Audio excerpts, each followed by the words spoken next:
Want me to keep time?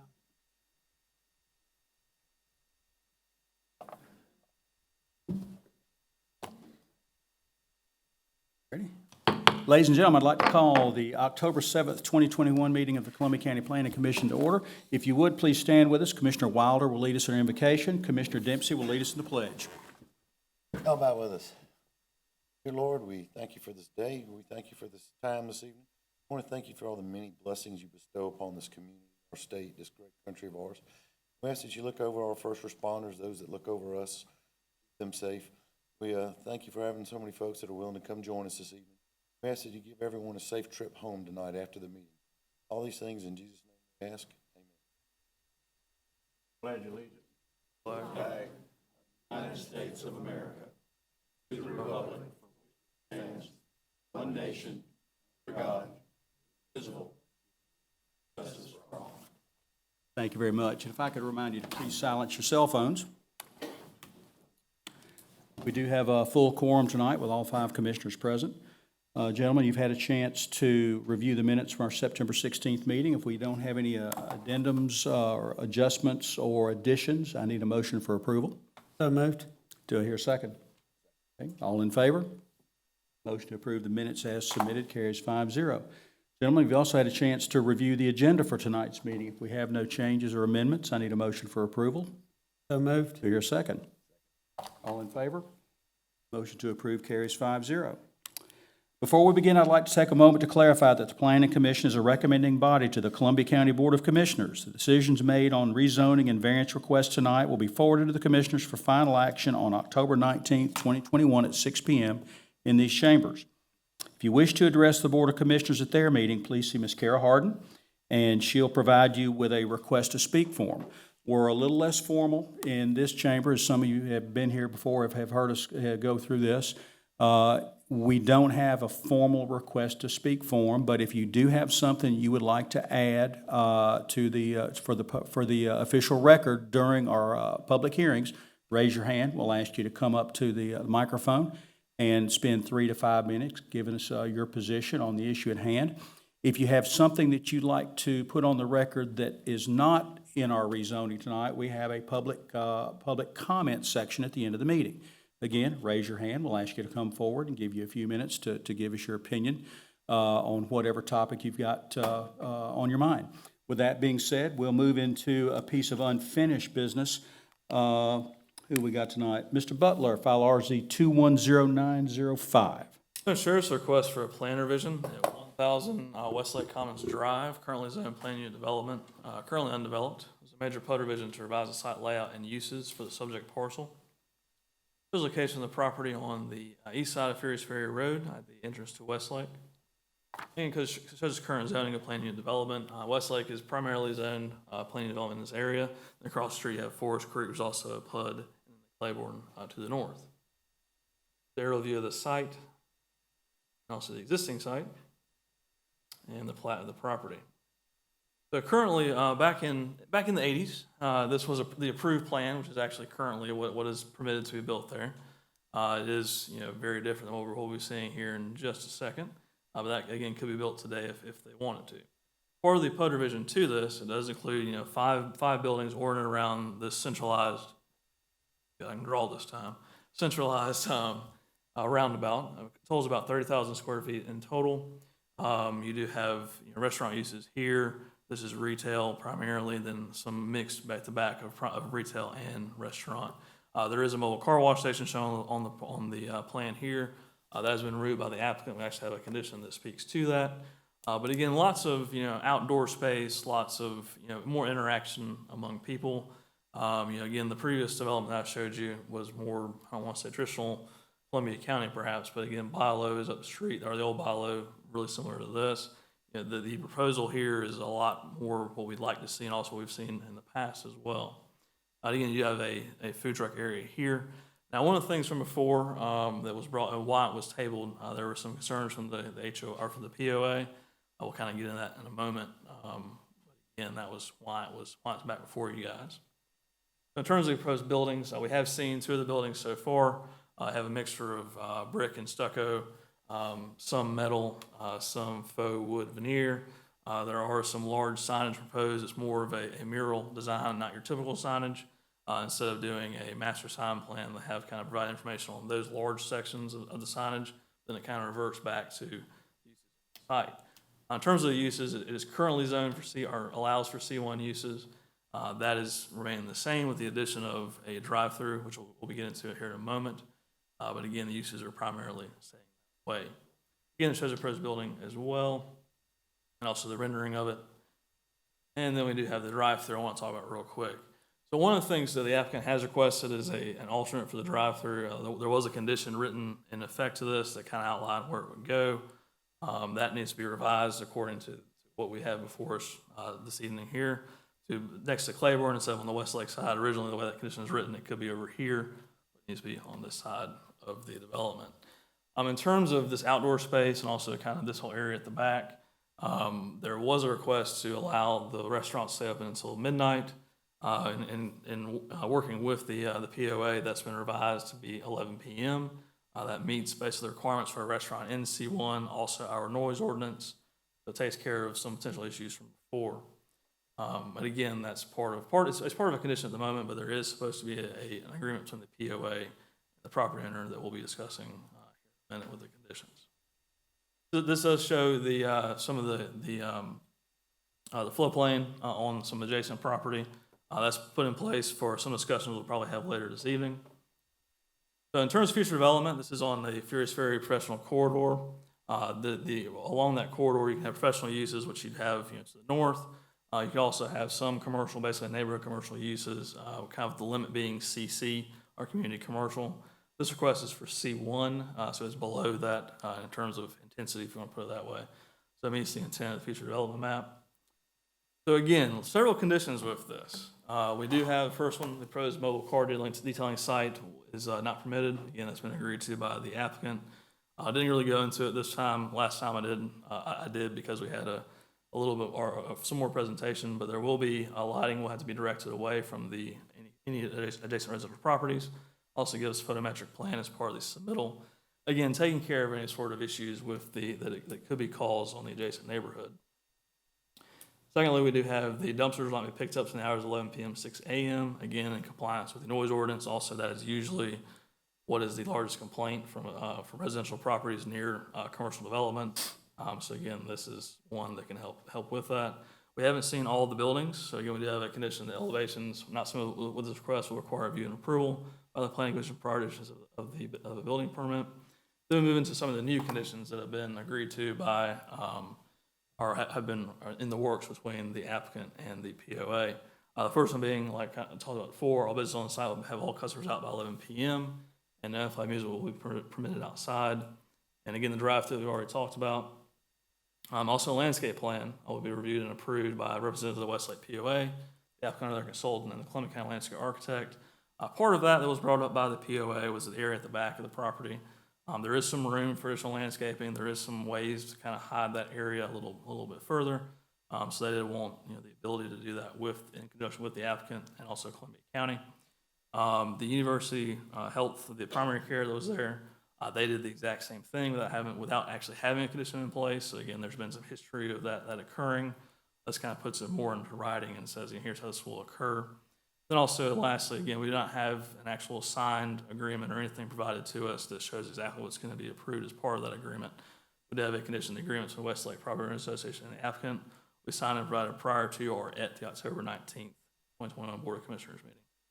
Also, lastly, we do have a condition from traffic engineering requiring a traffic impact study. That is more for the engineer, but again, it does go into Inverness Way and also with the site itself. That includes staff recommendation. Butler, I have a question. Could we go back to the overhead of the new plan that shows the drive-through? Are we to assume by seeing this that ordering will take place face-to-face at the window? Is there going to be an amplified microphone? So that has not been clarified by the applicant. I would think with kind of how this thing is functioning that they would probably be ordering online and then showing up and picking up their order and not having to actually order face-to-face. But again, that is definitely a question for the applicant. All right, Mr. Titus? Could I ask you to come forward and introduce yourself and give us a little primer on stormwater? Sure. Kyle Titus, Director of Engineering. What are you looking for in regards to the stormwater? You know, one of the issues, if we could go to the floodplain map, you could talk to us about what's gonna happen to the water that's here, if it's gonna be, you know, a flow output, positive or negative, just give us a little info, because it looks like there's a lot of water here we're dealing with to begin with. Sure. And what's the overall effect gonna be here? Sure. So we've asked the applicant to provide additional detail on the water quality and the water quantity, the final stormwater runoff calculations to show better detail on post-construction, what that will be and what effects it will have downstream. We've run some internal calculations. We've looked at their original 10% rule application that shows that there are no adverse impacts to the downstream property owners with or without a pond. I could get technical and discuss that, but really it has to do with the peak discharges of Reed Creek, which is a massive water body and a small site, and the peak discharges being offset. So we really don't see any major impacts. However, we have asked for additional clarification from the applicant and their engineer to provide so that we have that for certain.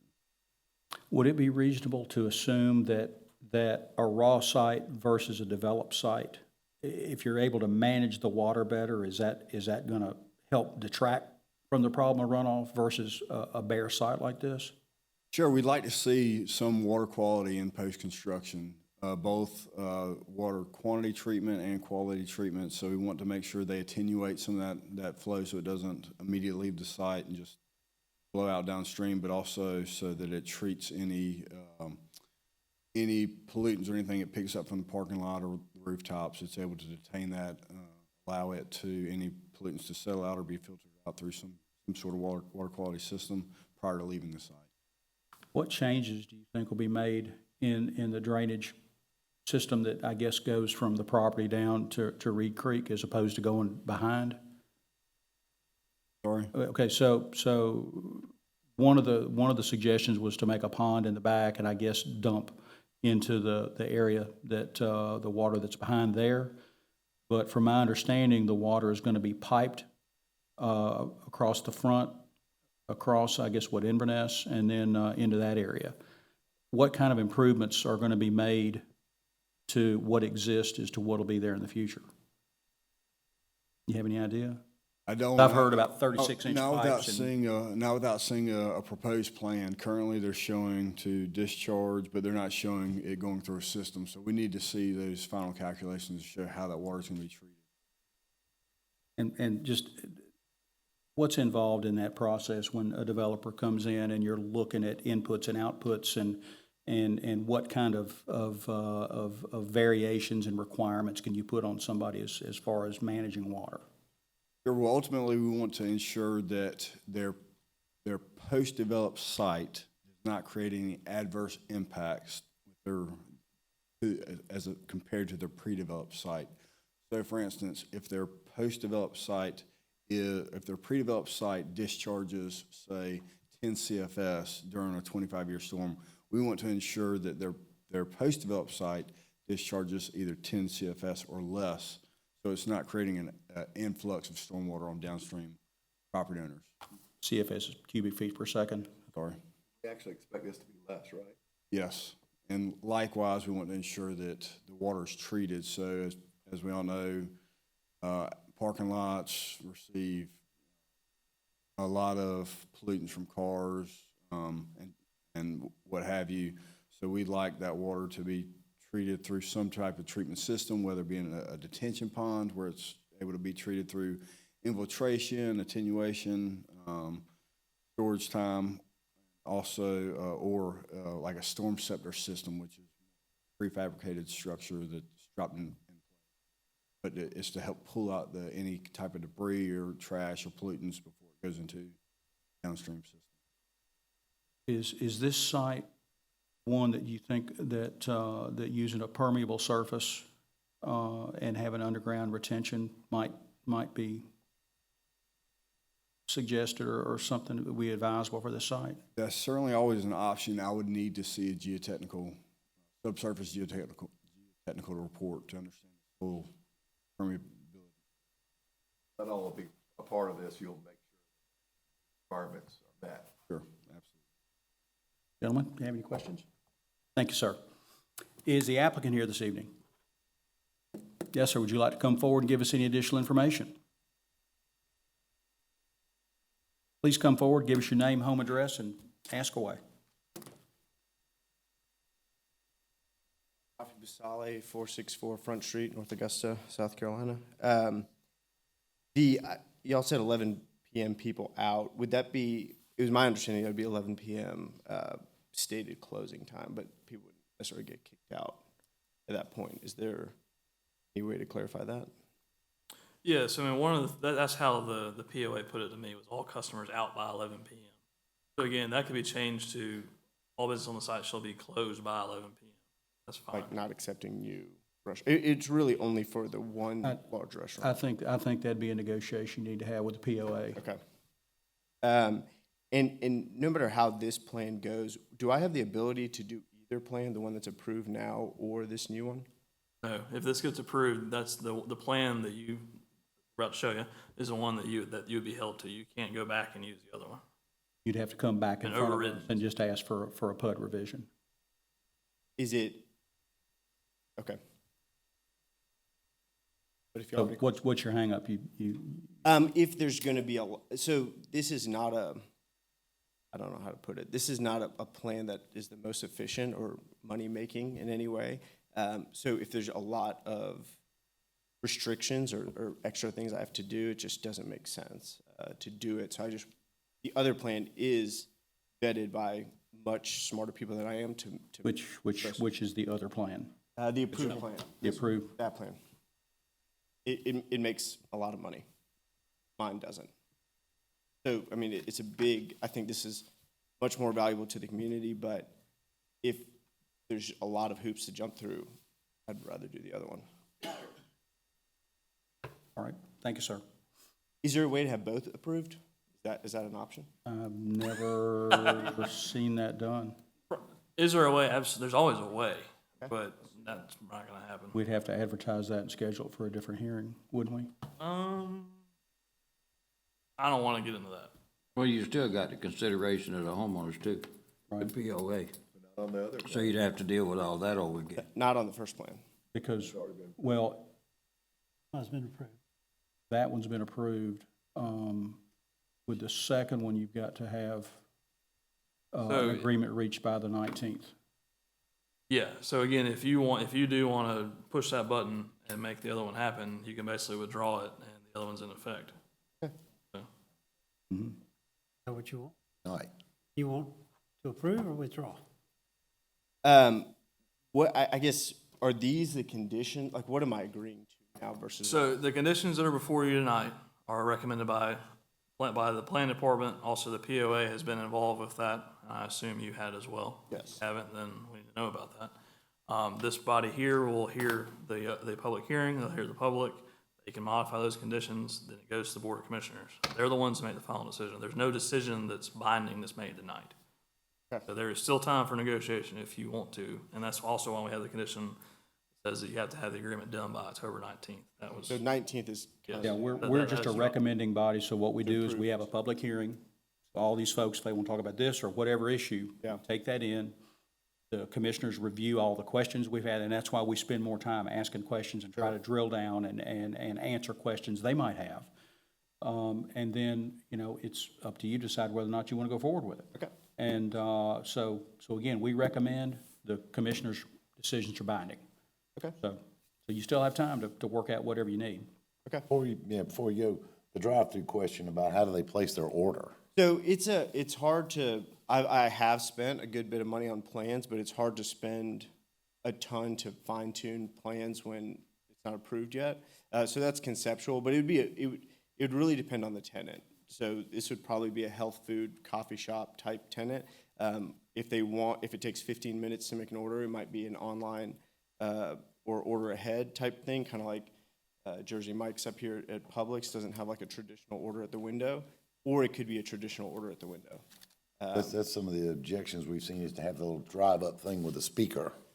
Sure. I don't think it would fit what we're trying to go for to have a speaker. Traffic stacking is gonna be a nightmare. Yeah, and that's the reason we kind of set that, isn't to get away from Westlake, it's so that there's these, sorry, I didn't even mean to press on that, but these areas here where you could parallel park or perpendicular park as a kind of a staging area, and then all this grass area here would be potential, I guess they would probably come out this way, would be stacking area. But it wouldn't be a high traffic, it wouldn't be a Chick-fil-A or anything you see like that.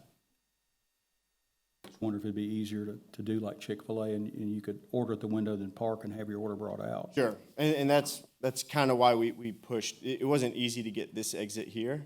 There's like a wall and stuff we have to add, but it's so to make those people be able to exit easy and not impede the pedestrian traffic that's in the. Okay, great. It's a good-looking development. I hope this is the one you go with. Okay. Because I think finding tenants that are gonna take up 40,000 square feet are becoming more few and far between. Sure, I agree. I think, Depending on price. so I have businesses on Fierce Ferry and I Cape personally. Outdoors looks great, by the way. Thank you. I personally could take 40,000 square feet easily, but I think this is a better of the area for the people. Okay, great. Thank you, sir. This is a public hearing. Is there anyone who'd like to speak either for or against this particular project? Yes, sir. Please come forward. Give us your name and home address.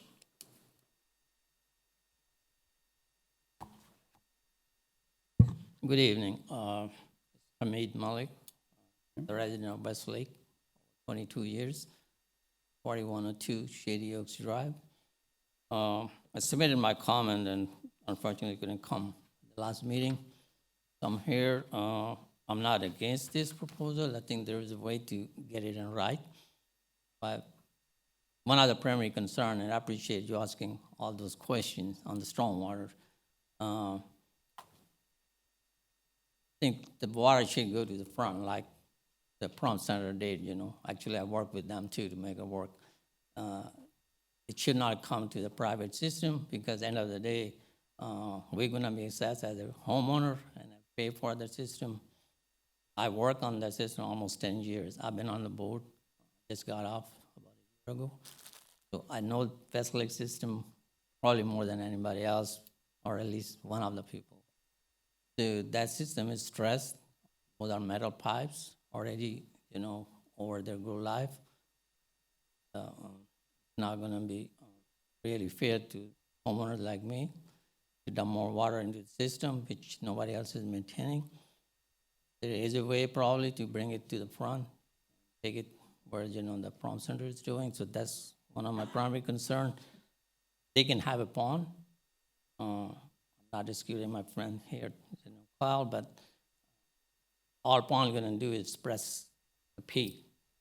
Pond not gonna suppress the volume. I don't know if you can see the part here. With the hedge area, that's the volume. The more impervious here, still more volume gonna go into the private system, and that's concern that will deteriorate the system and basically increase the maintenance. Yeah, you know, we can debate on the flooding part, but still more volume gonna go into that system because of the more impervious system. And I don't think anybody can dispute with that statement. I can stand by my statement. The second concern I have, at least the plan I have, there's a parking at the back which is close to the existing chain link fence. And that fence can be cut very easily. There's a potential for, you know, security and safety for the residents, especially, you know, those who live nearby. So that should be addressed. Maybe, you know, similar fence which is on the Northern Way. I think that should be considered. And then also the dumpster is really on our side, and it's because it's a restaurant. That dumpster is different than the Prompt Center. So I think the different location should be looked at that dumpster. So again, I'm not against it, but I think the impact to the Westlake should be evaluated. Definitely stormwater. To me, it should be condition of the zoning, that it should go to the front. Because once you approve it, the developer already have a green light. He's gonna go to the bank, he has all of that, and when he come back to the engineering, and they ask him to do different things, it's gonna be very hard sell. So really, whatever he agreed at this floor with the condition is much better option on that. So, I have other comment on the charger, I think is a good thing, but same comment. Maybe it should be toward the front, Fury Ferry side, and not toward the back, because again, it creates potential for youngster hanging out there and, they can do anything. So those are the couple of concerns I have, and I wanted to come today and kind of present. All right, thanks, sir. We appreciate you coming Thank you. out. So I have one quick question. When you say to the front, are you talking about the system that's basically here that comes down and goes across? That the front? Yeah, to the Fury Ferry. Okay, that's where it's going. That's where it's going. Yeah. Yeah, I didn't know, I mean, Okay. it didn't say anywhere, but I kind of heard that, but I didn't see anywhere it's going that way. Okay. Yeah, but that's what, if it's going, that's great. All right, thank you, sir. Is there anyone else who'd like to speak either for or against this particular project? Yes, sir. Please come forward, give us your name and home address. Mahim Janovic. Yes, sir. And we're looking for new information over and above what you gave us last time. Yes, sir. Mahim Janovic, 3713 Westlake Drive.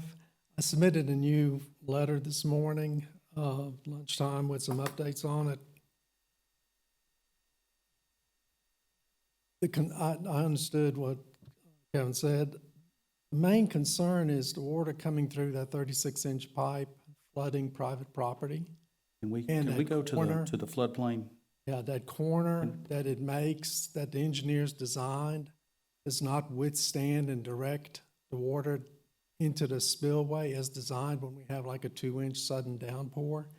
I'm asking that riprap wall be installed to prevent and slow down the water heading toward the private property. Mr. Titus, will that whole system be redesigned over what it is now?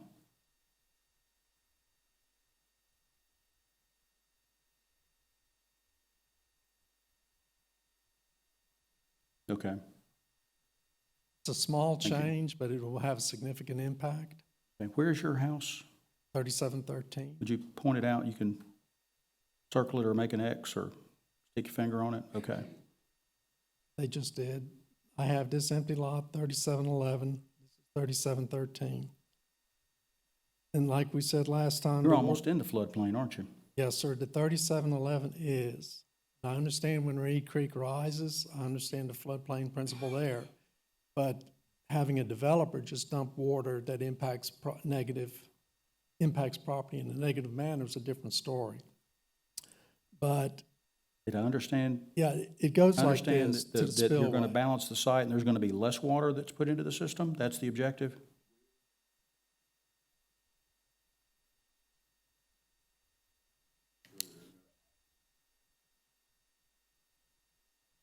Which there already is, and that's why I'm here. Okay.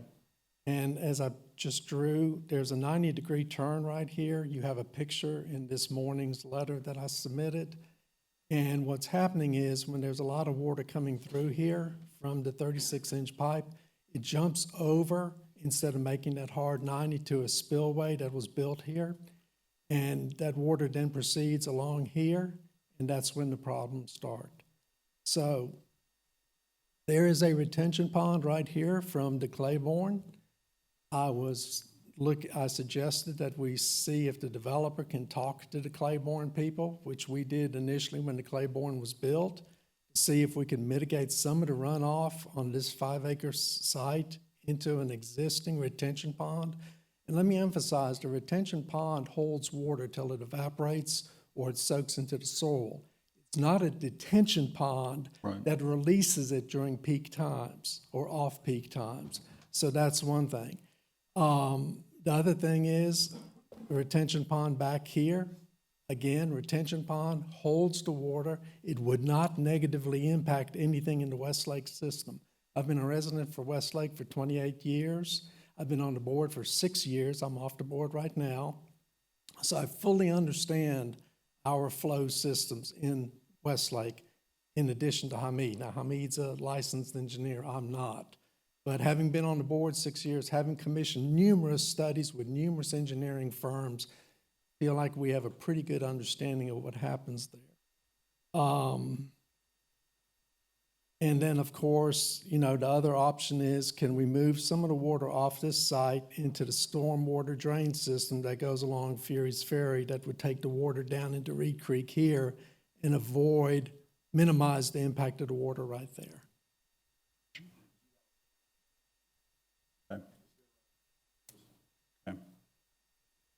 My comments, All thank right, you. thank you, sir. Appreciate it. Is there anyone else who'd like to speak either for or against this particular rezoning? Seeing none, I'll close the public hearing and accept a motion to approve with conditions to deny or to table. Mr. Want Chairman, to address, sorry, did you want to address the 11 PM question?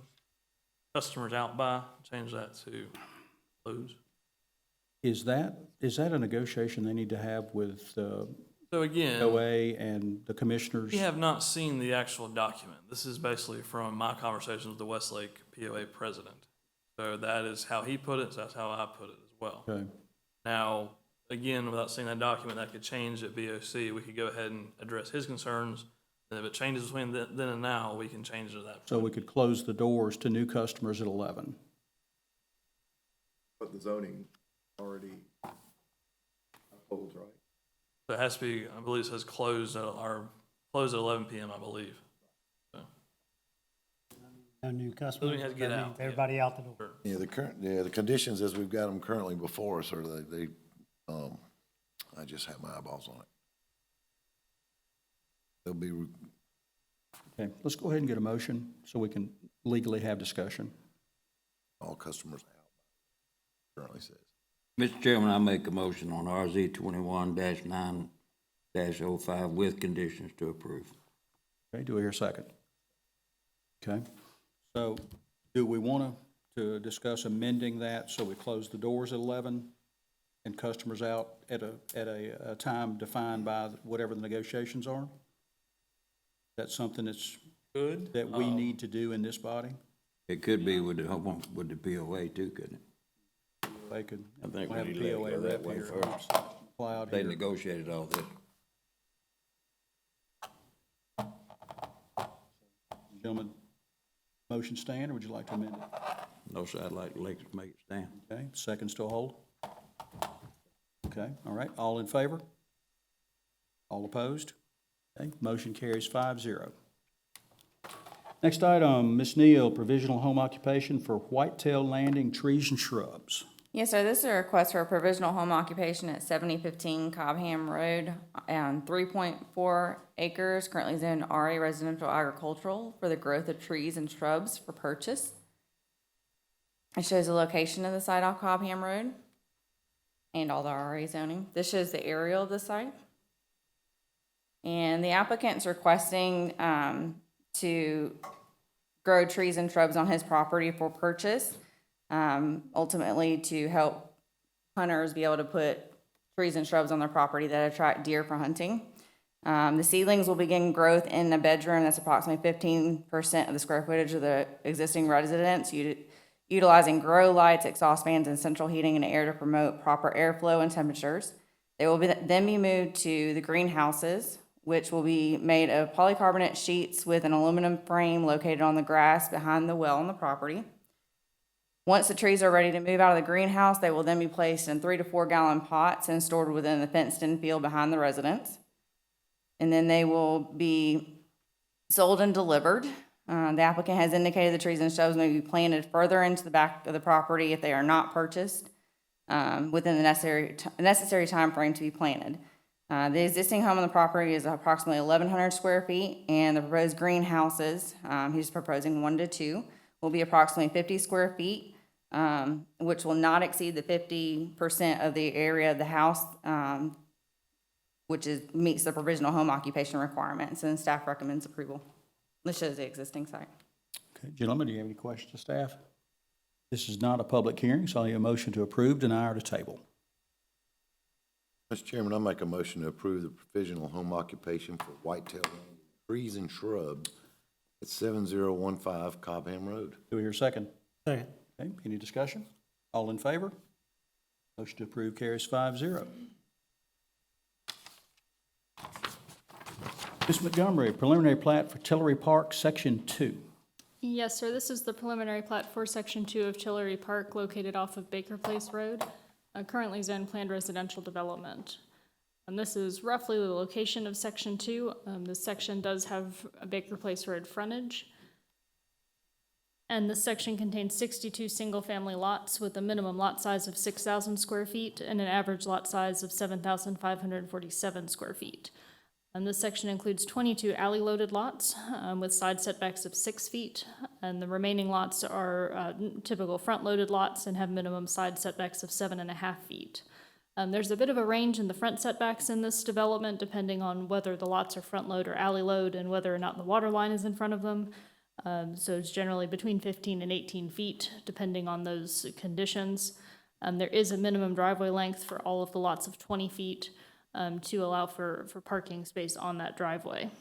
Rear setbacks are 10 feet for all of the lots, and sidewalks and street trees are required on both sides of the road. And open space is provided in this section, including one of the required park spaces for this development, which is identified as a passive park. There is additionally on-street parking provided, which was part of the PRD request for access to the trail system and the cluster mailbox unit. And staff is recommending approval of the preliminary plat. Okay, gentlemen, any questions of staff? Okay, this is not a public hearing, so I'll need a motion to approve, deny, or to table. Mr. Chairman, I make a motion to approve the preliminary plat for Tillery Park, Section 2, off of Baker Place Road. Do I hear a second? Second. Discussion? All in favor? Motion to approve carries 5-0. Ms. Neal, I believe we have you for a few minutes here. We've got 4 items of our final plats. The first is final plat for Champions Overlook Phase 1 Bravo. Yes, sir. This is a request for a final plat for Champions Overlook Phase 1B, located at 5249 Riverwood Parkway on 5.12 acres, currently zone plan unit development. It shows the location of the site. It's off Champions Parkway in Riverwood. Off Riverwood Parkway, sorry.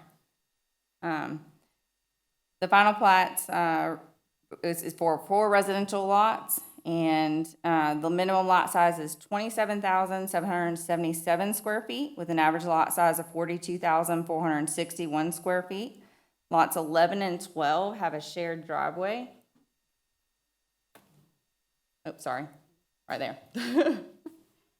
The lots all have a front setback of 50 feet from the right-of-way, and the front setback's also a 50-foot buffer with limited thinning.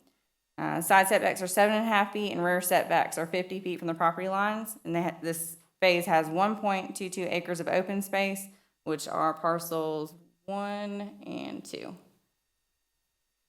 And staff recommends approval. Thank you, ma'am. And I apologize for using my phone during the meeting. I got a desperate text from my daughter. She's at Petco trying to buy crickets for her lizard and has no money. So, so I had to sell her a little bit of money. No Gentlemen? crickets in the yard? Yeah. Do y'all have any questions of staff? Okay. Seeing none, this is not a public hearing. I'll need a motion to approve, deny, or to table. Mr. Chairman, I'll make a motion to approve the final plat for Champions Overlook 1B off Riverwood Parkway. Do I hear a second? Okay. Any discussion? All in favor? Motion to approve carries 5-0. Ms. Neal, final plat for Felix Rosas. Yes, sir. This is a request for approval of final plat for 6 residential lots located at 5888 and 5910 Cobhan Road on 46.269 acres, currently zoned RA Residential Agricultural. This shows the location of the site off Cobham Road. The plat is for 6 lots, and the front setbacks are 125 feet from the center line of Cobham Road, 25 feet from the easement. Side setbacks are 10 feet, rear setbacks are 25, and staff recommends approval. This shows the final plat itself. Gentlemen, any questions of staff? Okay. Seeing none, it's not a public hearing. I'll need a motion to approve, deny, or to table. Mr. Chairman, I make a motion to approve the final plat for Felix Rosa on Cobham Road. Do I hear a second? Second. Okay. Any discussion? All in favor? To approve carries 5-0. Ms. Neal, still with you. Final plat for Crawford Creek South Phase 9. Yes, sir. This is a request for another final plat off William Smith Boulevard on 39.7 acres, currently zoned plan unit development for 59 lots. It shows the location of the site it's actually off of Sinclair Drive. It shows the final plat. It includes 59 lots with a minimum lot size of 7,500 square feet and an average lot size of 9,459 square feet. The lots have front setbacks of 18 feet from the right-of-way, and side and rear setbacks are 10 feet from the property lines.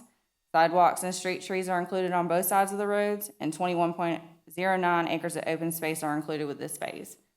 It shows the existing site, and staff recommends approval. Gentlemen, any questions, staff? Okay, this is not a public hearing. I'll need a motion to approve, deny, or to table.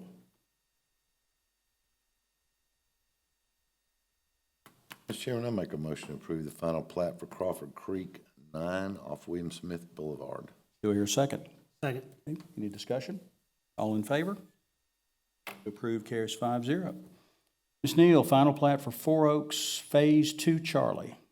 Okay, this is the final plat for tonight. This is for Four Oaks Phase 2C off of Hereford Farm Road on 28.19 acres, currently zoned R2, single-family residential for 58 lots. This shows the location of the site off Crestwood Parkway. And this shows the final plat.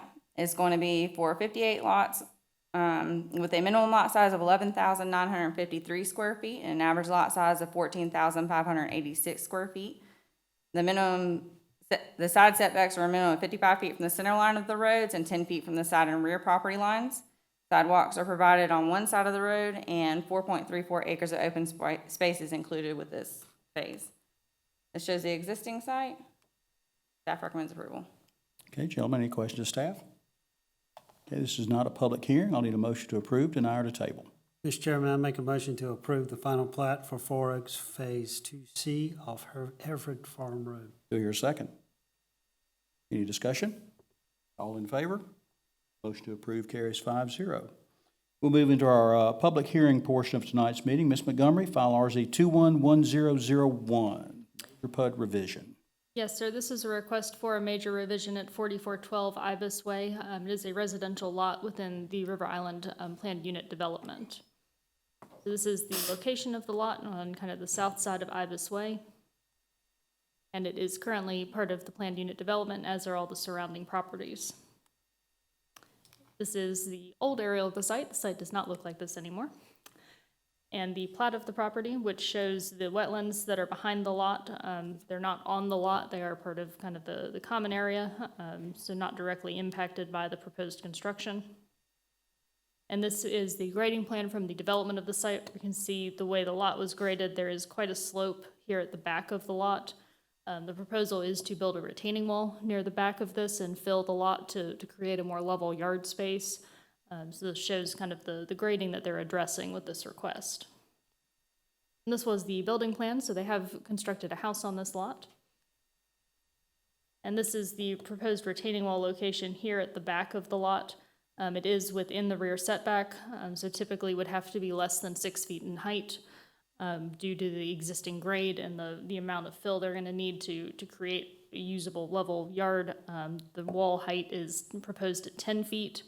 That will additionally require a fence on top of it for safety purposes. So the total combined height would be approximately 16 feet. This is the existing house on the site. And this is showing the slope at the back. This is the retaining wall between these two adjacent properties where they stepped side to side, and then the slope down behind where they've been able to develop to this point. The homeowners have noted that this slope is very difficult to maintain as part of their property, in addition to not really being usable for them. And staff is recommending approval with conditions. The combined height of the retaining wall and fence is not to exceed 16 feet. The wall and footing are required to have a cold joint at the property line. This is a companion revision with the next item we'll hear. These are two adjacent properties, both asking for the same request. And that cold joint basically ensures that if part of the wall falls down, it only falls down on one homeowner's side of that joint. There are permits that are required for this wall, so those will need to be handled before any of the work begins. And an easement encroachment agreement is required. This is in the rear utility easement.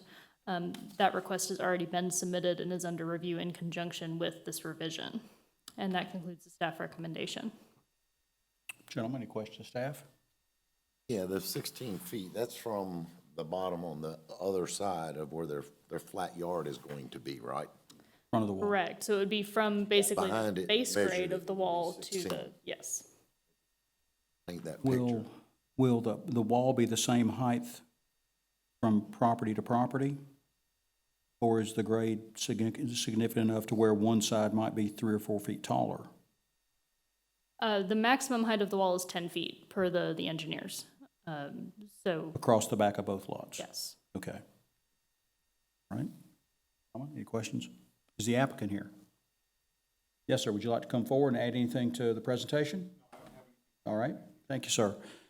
This is a public hearing. Is there anyone here that would like to speak either for or against this particular rezoning? Seeing none, I'll close the public hearing and accept a motion to approve, deny, or to table. Mr. Chairman, I make a motion to approve with conditions file RZ 211001 major PUD revision at 4412 Ibis Way. Do I hear a second? Second. Any discussion? All in favor? Motion to approve carries 5-0. Ms. Neal, you get the second lot here on Ibis Way, file RZ 211002. Yes, sir. This is very similar, so I'm not gonna bore you with all the same details. But this is for 4414 Ibis Way on 0.19 acres, currently zoned PUD, planned unit development, to reduce the building setbacks for proposed retaining wall over 6 feet in height as well. This shows the location of the site next to the one that Danielle just presented. This shows the zoning of the site and the aerial, the plat of the property. And it shows the same grading plan. You can see the slope along the back of that property as well. And this one's a little bit different than Danielle's in the fact that the retaining wall is, that the house is built a little bit further back on the property than the other one. So it has a little bit less usable space in the backyard. And it also has a significant slope on the property as well. And this shows the same wall location that Danielle just presented. And this shows the existing side on of the property. The slope's a little bit more significant back here, and you can see a little less usable space than the other property there. And staff is recommending approval with the same conditions that Danielle just presented. The combined height of the retaining wall and fence shall not exceed 16 feet. The cold joint shall be provided at the property line, and all permits must be pulled prior to work beginning. Easement encroachment agreement has already been applied for as well. All right, thank you, ma'am. Gentlemen, any questions? Okay, is the applicant here? Okay, is there anyone here that would like to speak either for or against this particular rezoning? Seeing none, I'll close the public hearing and accept a motion to approve, deny, or to table. Mr. Chairman, I make a motion to approve with conditions file RZ 211002 major PUD revision at 4414 Ibis Way to increase the allowed height of retaining wall within the rear setback. Do I hear a second? Second. Is there any discussion? All in favor? Approved carries 5-0. Mr. Butler, file RZ 211003 major PUD revision. This is a request for a major PUD revision at 711 Michaels Creek to reduce building setbacks for existing and proposed structures, currently zoned plan unit development. Shows location of the property intersection of Michaels Creek and Heritage Ridge. Within the Jones Creek developments, everything in there is zoned plan unit development. As you can see here, shows the aerial view of the property and also the existing site. And also, this is where the building we're talking about is going to be accessed from, kind of giving you an idea of that it does have a fence in front of it. And the plat of the property. And the site plan. So what we're dealing with this evening is the existing structure that we're going to talk about is the pool, built back in 2005. No concerns with it. Again, it's one of those that was built a long time ago within the building setback. Not much we can do about it at this point. So again, that is included with the request. The cabana that you can see here is within the setback as well, but it is below 400 square feet. So it can actually be at the 5-foot setback there. It's not within the easement either, so it's not included with the easement encroachment. So the major request is the smokehouse in the back of the property. This is basically a pool house / storage unit that has a porch on it. It'll be used for smoking cigars and also cooking some meats, apparently. It does have a bathroom within it. It is approximately 3 feet off the property line. It is about 320 square feet in size. So it could actually be at 5 feet, but again, we are below that at 3 feet. So that does require the major revision. It is within an easement, which we do have an easement encroachment required for it.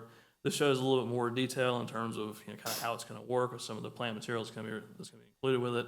There's also a deck that's part of the project, but it's not really included with this overall design. So again, not really part of it, but again, just giving you an idea of what all is going to happen on the site. Shows the proposed building, again, matches the existing house quite well. Has received the HOA approval for this. Again, that's one of those that we prefer to kind of have that up front to make sure there's not any sort of disagreement perhaps. In terms of the request itself, they are kind of using the argument of it being a corner lot, which does reduce your available area with the property. Also, really it's the small size of the building. Again, it's 320 square feet in size. Again, less than 400, does have a 5-foot setback.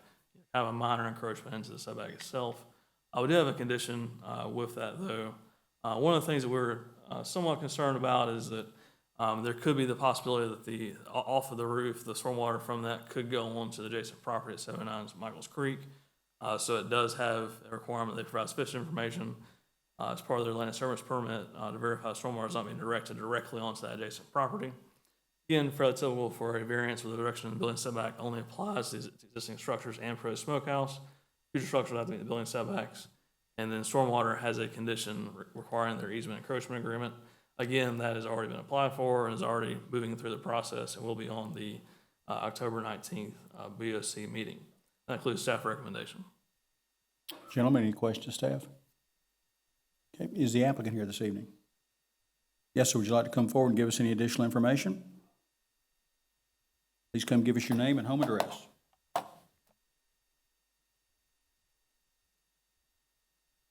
My name's Will Dalzell, 925 Currytown Boulevard, North Augusta, South Carolina. We do have approval from the HOA. They had a few conditions too, kind of along y'all's lines, just about how we stage materials on the site, and their other condition was that same drainage concern. But we will deal with all the drainage with the engineer up front and make sure we're capturing all our site water on site and getting it out to the road. Other than that, that's... Mr. Butler, do you need a copy of that? We already have it. Homeowners, you do have it? We already have it. Great. Gentlemen, any questions? Thank you, sir. All right, thank you. This is a public hearing. Is there anyone here that would like to speak either for or against this particular rezoning? Seeing none, I'll close the public hearing and accept a motion to approve with conditions, deny, or to table. Chairman, I make a motion to approve with conditions file RZ 211003, major PUD revision at 711 Michaels Creek to reduce the side setback for an accessory structure. Do I hear a second? Second. Discussion? All in favor? Motion to approve carries 5-0. Ms. Montgomery, we have two parts here, file RZ 21-10-04, parts 1 and 2. The applicant has requested us to postpone the vote on this. However, since the information has been advertised, we'll go ahead and conduct the public hearing tonight. Then, based on the information we have, we'll decide whether or not we're going to postpone it, we'll approve it, or deny it. And if it's happened to be postponed, if there's anybody here that would like to speak forward or against it, we'll open up the floor for you to do that tonight, and then we'll reopen the public hearing whenever this thing is rescheduled, so you can come back then. So you'll have at least two opportunities to voice your opinion. With that being said, Ms. Montgomery? Yes, sir. This is a request for a rezoning for a portion of the property at 4848 Wrightsboro Road from R1 single-family residential to planned unit development. This would also include the revision to the Wrights Farm PUD to add this section of the property into the development. This is the location of the parcel on the south side of Wrightsboro Road and currently zoned R1. We did recently see this parcel to remove the small C1 zoning on the frontage, so the entire parcel is actually zoned R1 at this time. And this is the aerial of the site, and this triangle piece kind of split off by that dotted line is the section we are dealing with as the potential rezoning portion. The remainder of the site would remain zoned R1 if this were to be approved. So So this is the existing cottage on that property and the existing Wrights Farm development that this 4.5 acres would be added to. So this was the approved plan for Wrights Farm. And basically what we are looking at is adding this triangle right here into the plan. We'll see here that gets added in this corner. It kind of squares up this western end of the development, makes their grid system work a little bit better.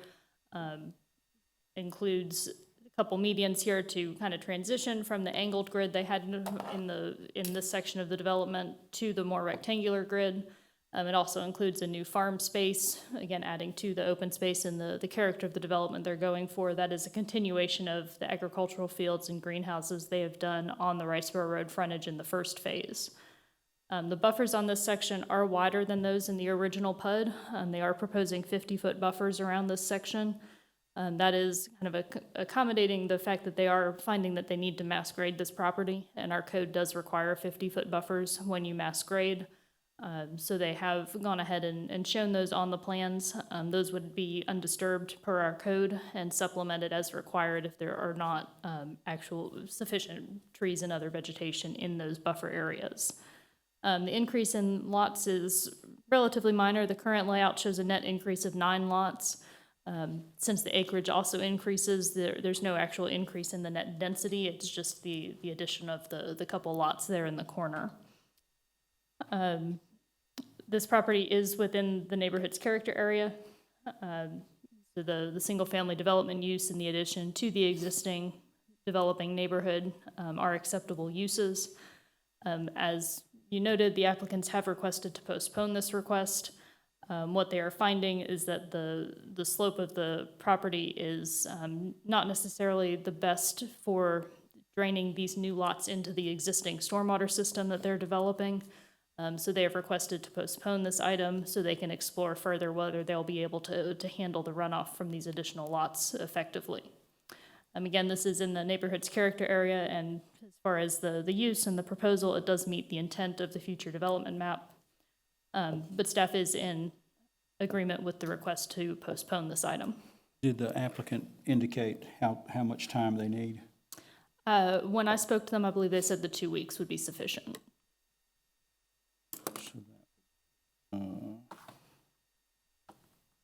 Will we be looking at the 21st meeting? Yes, sir. Gentlemen, any questions to staff? Okay, is the applicant here tonight? Okay, is there anyone here that would like to go on the record tonight and speak for or against file RZ 211003, part 1 or 2? Seeing none, I'll close the public hearing and accept a motion to approve, to deny, or to postpone until October 21st, 2021. Mr. Chairman, I make a motion to postpone file RZ 211004, rezoning R1 to PUD for a portion of the property at 4840 Wrightsboro Road, a major revision to Wrights Farm PUD, October 21st. Do I hear a second? Okay, any discussion? All in favor? Motion to postpone carries 5-0. Ms. Mystery, file RZ 211005. Thank you, sir. This is a rezoning on location 325 North Bel Air Road on 15 acres, and the current zoning is R2 single-family residential, and the request is for C1 neighborhood commercial. Here you see the location map of North Bel Air Road, quite near the intersection with Cox and Owens. And the zoning map that shows multiple different zonings. This is part of Evanstown Center and the Bel Air Road Corridor Protection District. So you've got the PUD to the north that has mixed use, several professional and commercial properties along Bel Air Road, and then you've got the R2 and subdivisions behind. Here's a close-up of the aerial that you can see where the school was demolished and the existing site. Here is the plat that shows the two frontages on Bel Air and Owens. And the applicant has supplied a concept plan and narrative to describe what they want to build. It's a medical complex showing two buildings, one on Bel Air and one towards the back. The layout shows approximately two buildings to 150,000 square feet. The one on the front will be 3-story and the one at the back will be 2-story. The traffic has given us conditions based on their requirements. This is just the concept phase, it's not detailed design, so the design might vary somewhat from the proposal. The request to the C1 gives the use for the medical office, but also allows associated use like a pharmacy or coffee shop on that site. And here is a design concept for the medical complex. It's looking for a modern office building and using traditional materials. And we have a companion variance request and variation request that will follow after this one. More examples of what this building could look like. And in terms of the future development, it is in the in-town neighborhoods part of the map, which allows for infill development at a higher density.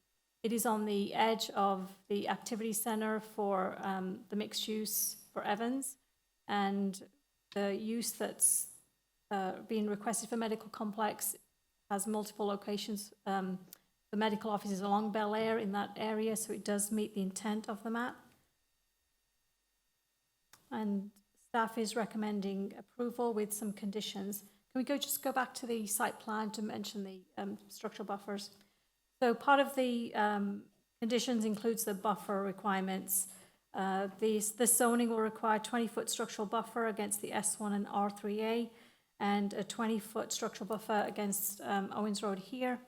The site plan does show a 30-foot buffer here that's shown natural, but because of the impact to adjacent residential properties, in terms of some noise, light, and privacy, staff is recommending a condition to make that a structural buffer.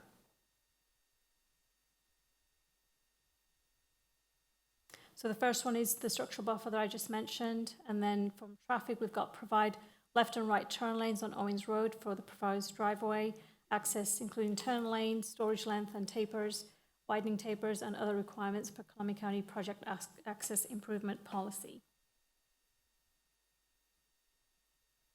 Those staff recommendations.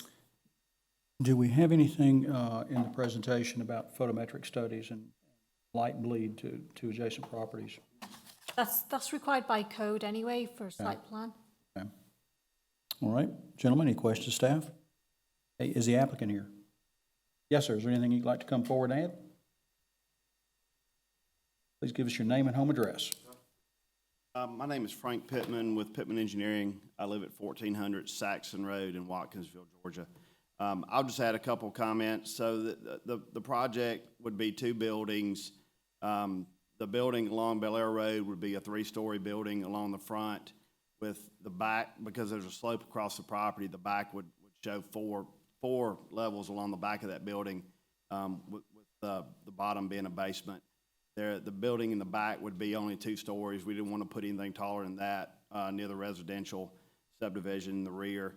And we also kept the rear building, at least 200 feet from the residential subdivision back. Otherwise, we'll be following all code requirements for stormwater, light, noise, and that kind of stuff. And we are in full agreement with the conditions. Do you think you'll commence with construction on both buildings, or will it be phased? I think the plan is probably for it to be phased. That's all it comes down to tenants. The building along Bel Air Road would for sure be phase 1 if it is phased. But if tenants signed up fast enough, then it could all be done at one time, but it may be 2 phases. It more than likely would be 2. Okay. I also have the developer here tonight too as well, if any questions for him. Gentlemen, any questions? Thank you, sir. Is there anything else you'd like to add, sir? Please come forward, give us your name and home address.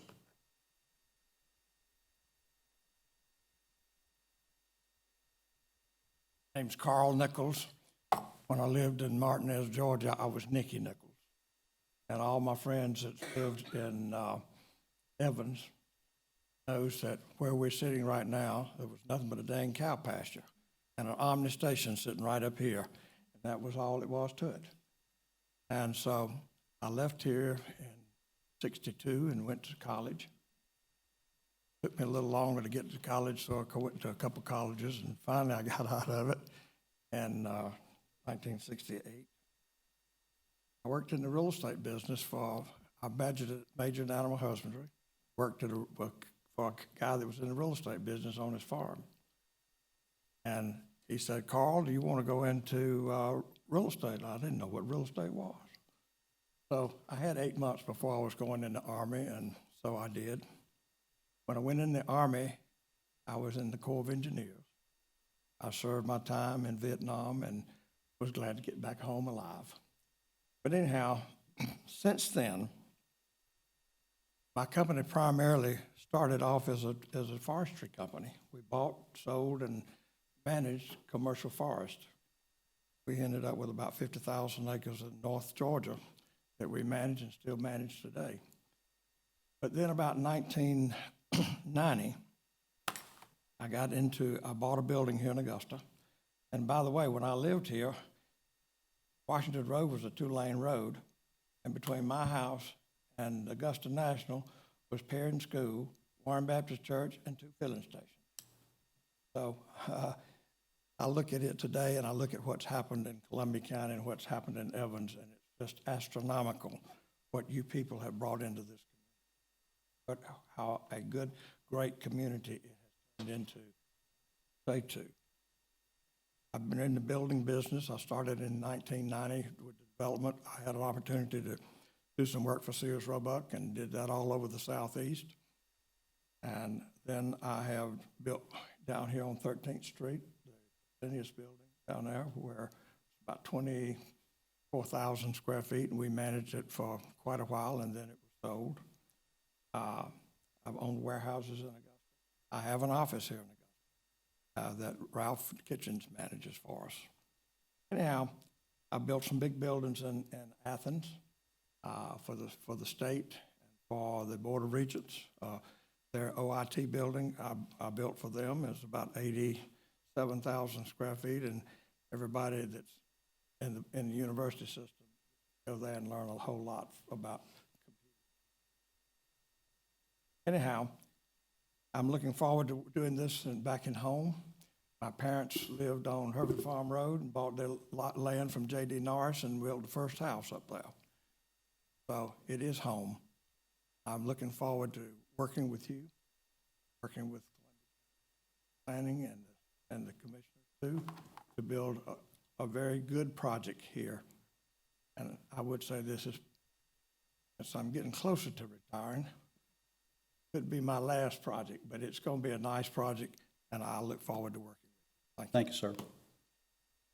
This is a public hearing. Is there anyone else who'd like to come forward and give us an opinion either for or against? Yes, sir. Please come forward and give us your name and home address. My name is Mike. 5 Boulder Drive. My house backs up to the northeast corner, and you have the stormwater collection area. My biggest concern is where all this water is going to go when we have heavy rains. You can see on the back of the property where there's a line that comes through here, heads up back out this way. All that water comes by my property on the side and around the front. Now, when we get heavy rains, I have water sometimes 3 feet deep, 8 foot wide coming in front of my house. I have a bridge in front of my house that's been washed out once before. My biggest concern is how fast is this water coming out? If I read the plans right, there's a detention pond just on the other section right here, and the water comes back into here or somewhere right in here and then comes out. It also calls for a buffer here at 30 feet. I noticed the notes in the front says it could be changed to a 20-foot buffer in the future. That's my biggest concerns. I don't want to have all this excess water causing all kinds of water problems in front of my house. Mr. Titus, do you have an opinion on this, on how this will be managed and how we might be able to help the gentleman here? Sure, well, I haven't seen any final plans. Our overall goal, right, which It does. It comes down about right through here and then back around to the next lot over here and then goes on to Boulder Drive. Whenever sites are developed,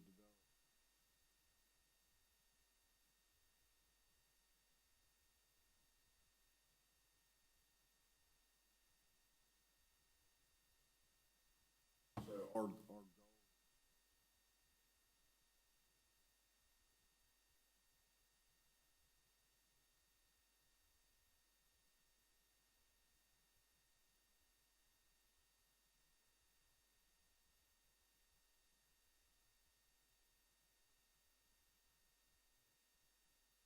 If you can just try to communicate with Mr. Shea and help relieve some of the problem he's experienced. I don't have a problem with the project. In fact, I like it. I work for R.W. Allen, so it may be something that we may end up trying to build, because I know we know Mr. Nichols pretty well, my boss does.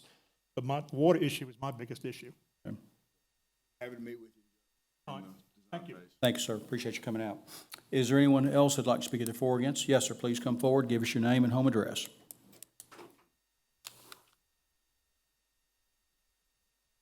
My name is Rick Wiggins. I live at 221 Bowler Drive. This is my house, right? My biggest concern is right now we have a tree line that runs down this entire area all the way up to Owens Road. Those trees are anywhere between 150 and 200 feet tall. They take down that natural barrier and put up a 30-foot wall. I'm losing 100 feet, 150 feet of privacy, not to mention that from here to here is a 50-foot drop in elevation. So my house is roughly 50 feet below where that first building would be, and probably about 30 below where the second building would be. So by the time the building goes up, people are gonna look right over the wall. I just spent a lot of money installing a pool 3 years ago. To have people up here look down at my wife in my pool. That is my biggest concern. I also have a water concern. What's not showed on this map, and I hate to keep writing on it, but there's natural water, a stream that comes just like this. Well, it's like more like that and ties in here. It is state water. I know that because your inspector, John Sullivan, shut down my project to build my garage about 15 years ago because I had one silt fence instead of two. So it's state water there. So are they gonna disturb the water that comes out? Now, I laughed at it for years, right? It's a very small stream, but it's a stream. And it caused me a lot of headache even when I put in the pool. And that was very small projects compared to what we're doing up here. Now, again, I'm not against this, okay? I think it's great for the area. I've lived here for 21 years since I got stationed here as a drill sergeant on Fort Gordon. So we stayed here because my wife likes the area. So I'm not totally against this, but I don't want to lose my privacy. Not to mention, drawing on it, I don't know how well I'm doing, but my neighbor above me, when it rains, he literally gets a 6-foot wide, 2-foot deep water coming through his yard. The only reason my yard's protected is because there's a gully in between the 2 yards at the back of the property where it runs off in, or it would run through my yard also because I'm on a slope down from him. So again, it's not that I'm against it. It's just, I don't want people looking down in my yard when my wife is in the pool or my grandkids or whoever may be there. And if you take down 200 foot of trees, put up a 30-foot wall, that's a 50-foot decline from where you're building, I have no privacy. The wall's useless to me. Will there have to be an undisturbed buffer? No, it's a commercial project, so it doesn't have to be So they'll clear all the way to the property line? They could. They absolutely could. Now, one of the things with the fence, they're not gonna put it on the property line. We're gonna say it needs to go at the highest point that it can go, which will probably be up here, back of that parking lot. So the fence will be higher than you by a good bit. Well, that's not, I walked it yesterday, a lot of time in the woods, okay? That's only about 10, 15 feet from where that retention pond is to up there. Okay. So you're still, people still looking down in my yard. Take that barrier out. And not to mention, if you take the natural trees out, I'm gonna be looking at a retention pond.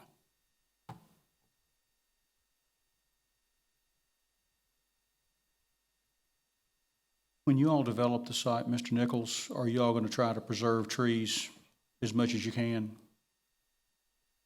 Yes, sir, either one. Yes, sir, please. I originally provide a 20-foot, the code allows either a 20-foot natural buffer or a 30-foot planted structural buffer. Our original intent, and as shown on this plan, was a 20-foot natural buffer. Talking with staff, even though the condition says it's 30-foot structural, what we kind of talked about was we would leave as much natural as possible, and the structural part of it really is adding to that 20 feet to create as much of an opaque screen as possible. So it is our intent not to clear to the property line, but actually up what is back. Great. Thank you, sir. Yes, ma'am. You'd like to come forward, give us your name and home address. Thank you, sir. We appreciate your service, too. My name is Lorena Wiggins, and I live at 221 Bowler Drive. That's actually my husband. But one of the things that, I mean, if we could request, which would be great, is this area through here, is that they would leave all of those trees through here. And as you were talking about putting a wall up here, but these trees, like even if they, all of this actually is right now, this part's tree, or even move the detention pond, you know, further up. But I mean, the point is the privacy. You know, okay. If there's people in the parking lot, and you know we have little kids swimming in the pool, I don't want people looking at them running around in their bathing suits in my backyard. You know, I mean, it's just that's our biggest issue. I mean, if we can not see this from our yard, that would be great. You know, we're not against it. It's just that we would like to maintain that natural habitat. We have deer, foxes, honeybees. There's all kinds of things in that small little area of woods. Okay. And then the water issue, I mean, that is a big deal. You know, we do have water that comes through our front yard, but the neighbor, I think last year they had someone come out and they actually worked in his backyard to try to resolve his water issue. And they ended up, I think, adding, I don't know if it's like a drainage area, but it does dump out into what we call the gully. So in our yard right now, there's I can't read it from here. I don't have my glasses on. It's one of these two properties, but we have a gully, and then we have that natural creek, and that creek is, I'd say it may be 6 feet deep. I mean, it's not a little small stream. It's actually, when the neighbor beside us, they have a bridge that goes to their backyard, and when that water hits, when you have a downpour, it actually is like wild water rapids. I mean, my kids are literally like, man, we're gonna take some inner tubes over there and start, you know, going down the river. But this all eventually goes and dumps, I think, into our pond, if I'm not mistaken. So those are the main issues we have, is privacy and the water. Ma'am, the water, the developer will have to submit plans to his department to do with the water, and will have to be studied, and then they would have to be accepted by the county before construction ever begins. So all this water will be addressed in the overall plan when it's submitted. Okay, now for the buildings, if I read the stuff correctly, there's a variance for the height, that they're not supposed to be as tall as they're actually going to be. Is that correct? We're going to hear that in just a minute. And so they're part of the public hearing. So let's just deal with what we got in front of us right now. But for my privacy point, But we're not dealing with the height of the building right now. That's a separate issue. Okay. Sir, I got to call you on it. I understand. Okay, I understand. You've made the point about the state water. I appreciate it. Is there anyone that has any new information besides trees and water? And privacy. Okay. With that being said, I'm gonna close the public hearing and accept a motion to approve with conditions, deny, or to table. Mr. Chairman, I make a motion to approve VA 21-10-04 with conditions. Do I hear a second? Okay. Any discussion? All in favor? Motion to approve carries 5-0. Ms. Mystery, we've got two variance and a variation attached to this same project. Let's hear the variance first. File VA 21-1004. Yes, sir. This is a variance for the same site, and it's a variance for building setbacks and the height. These are the same aerials and zoning. And the Stop there, right there. So this is an aerial of the school from 2015. It actually shows the parking lot right at the front here. A part of it is actually in the right-of-way there, and obviously the school is demolished since then. So one of the variances is for building setbacks. The arterial road, which is Bel Air, requires a setback of 125. The request is actually for 230 from the center line, but this does show that the school was actually at 145 feet with the existing building that was there. But with the new development, they'll add 30 feet of a landscape strip along the frontage, so that will come all the way up to here. And then they'll have some parking and the building. So that's the justification for the variance for the building setback. This is the existing site and the plat and the concept plan that you saw. And just referring back to the maximum setback, the 125 is the maximum required by code for the Evanstown Center overlay. Obviously, this new proposal won't meet that. And the red line is where it's supposed to be. The request is for the 230, which is really a removal of the maximum setback. The medical building will have an entrance feature at the front with a patient drop-off, and with the use of the building, they do want to have more parking in the front, so that in turn moves the building back into the site. This is a section at the back, which is off Owens Road right here. So the maximum setback required by code at Evanstown Center is 90 feet.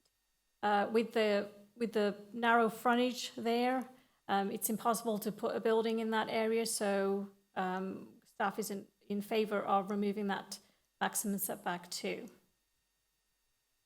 The other variance is for height. The building code for county is 55 feet. This is the Bel Air Road section here. So looking at the front, the 3-story part is here, and as the engineer mentioned, there is a grade on the site that goes back. So this part, which actually looked like a 4-story building, which is the first one, and this is designed with the 4-story, but a mechanical penthouse on the top, because we are required to screen all the mechanical equipment as well. So at that point, the building will be 78 feet and 8 inches high. And this is the close-up to explain that. And the county code does measure it from the average grade, which is here.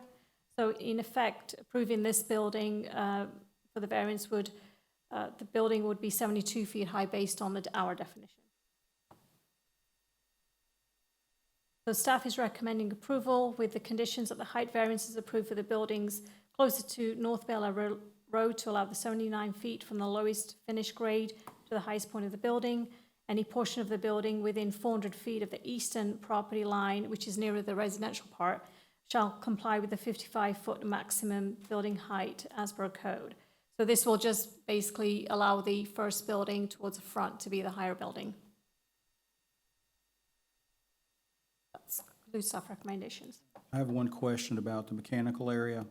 Will that have all 4 sides covered so we don't get into a situation like we did with DeVita where we've got one side open and visible? Yes, that's right. And the way that this is going to be designed, it's all going to be designed as part of the structure and not added later like that one was. Okay, got it. Okay. Gentlemen, any questions, staff? Okay.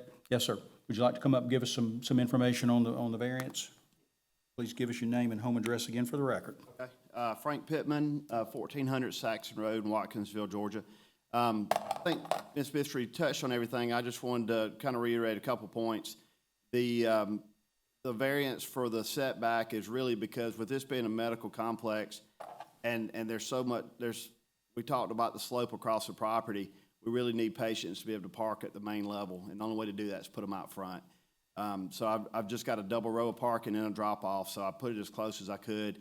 The height variance is just for the building along Bel Air Road, and if you look at the front of the building from Bel Air Road, we basically are only 3 feet higher. If you see there, that's we're talking 58 feet from as what you're seeing from Bel Air Road. So we're basically meeting the intent of the code there. The extra heights on the back, which is the interior of the property. The rear building would meet all requirements. It'll only be a two-story building. So what's closer to the subdivision would only be a two-story. All right, thank you, sir.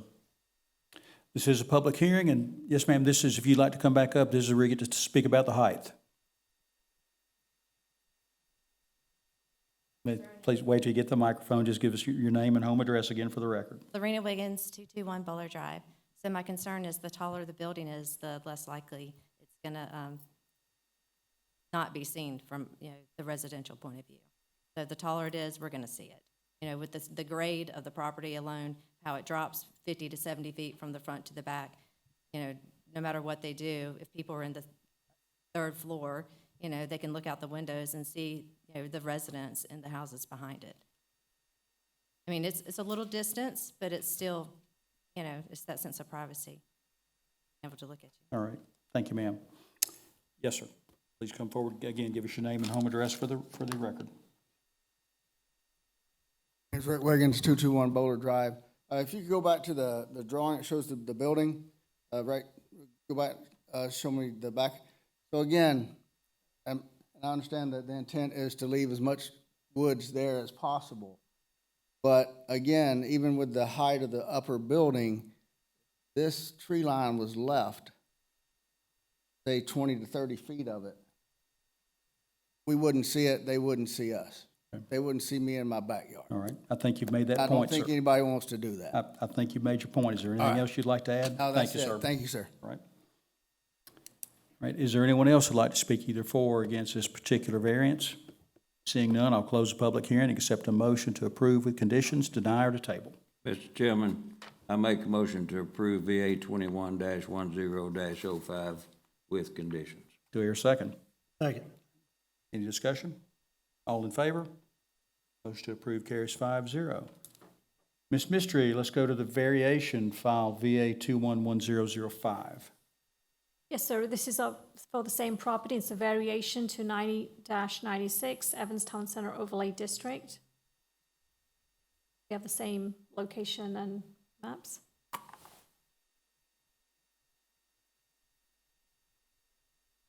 So the variation part of the code talks about the requirements for the design, materials, colors, and percentages of glass and metal. So the Evanstown Center Code was adopted in 2002, and we've had several revisions since then, and one of them was allowing architectural glazing and architectural metal panels to a maximum of 25% per elevation.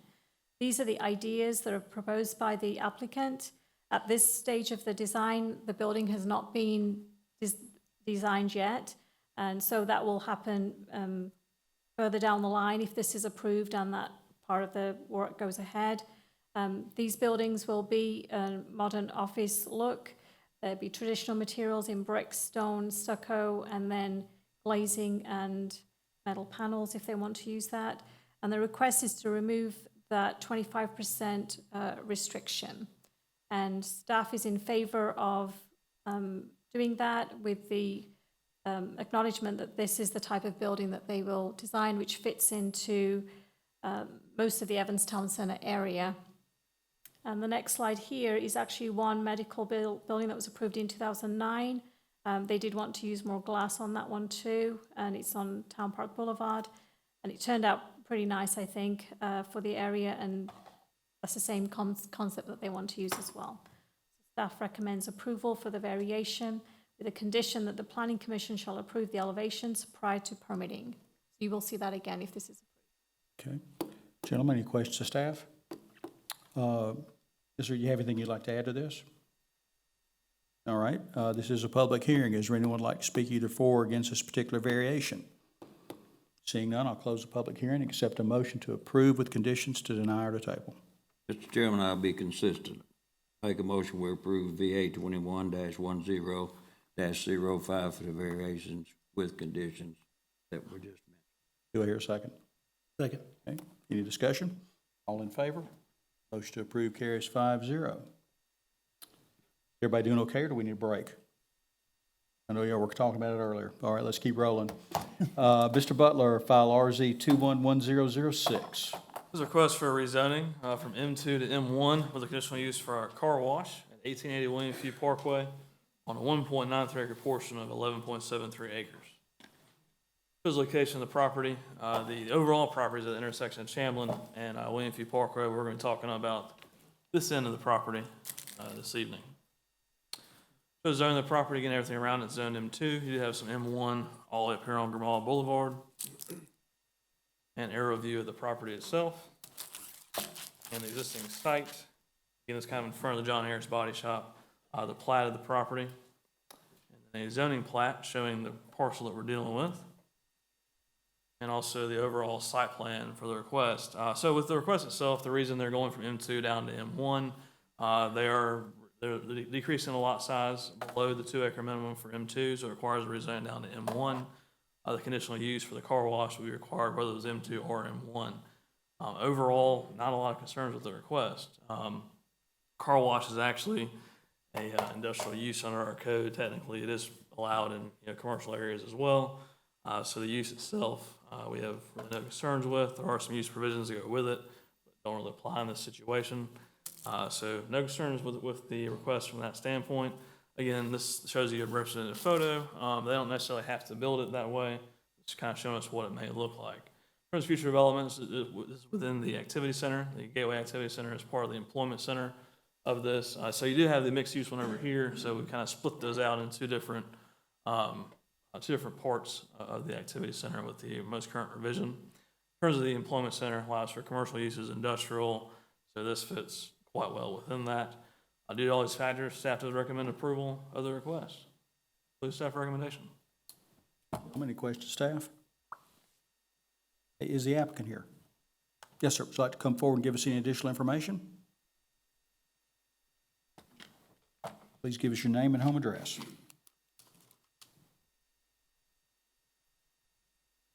Gary Simpson, 2506 Freeman Avenue, Evans, Georgia. I agree with everything for you and business. Thank you, sir. Is there anyone else who would like to speak either for or against this particular rezoning? Okay. I do have a couple of questions. Would it be appropriate now, or do we need to get a motion first?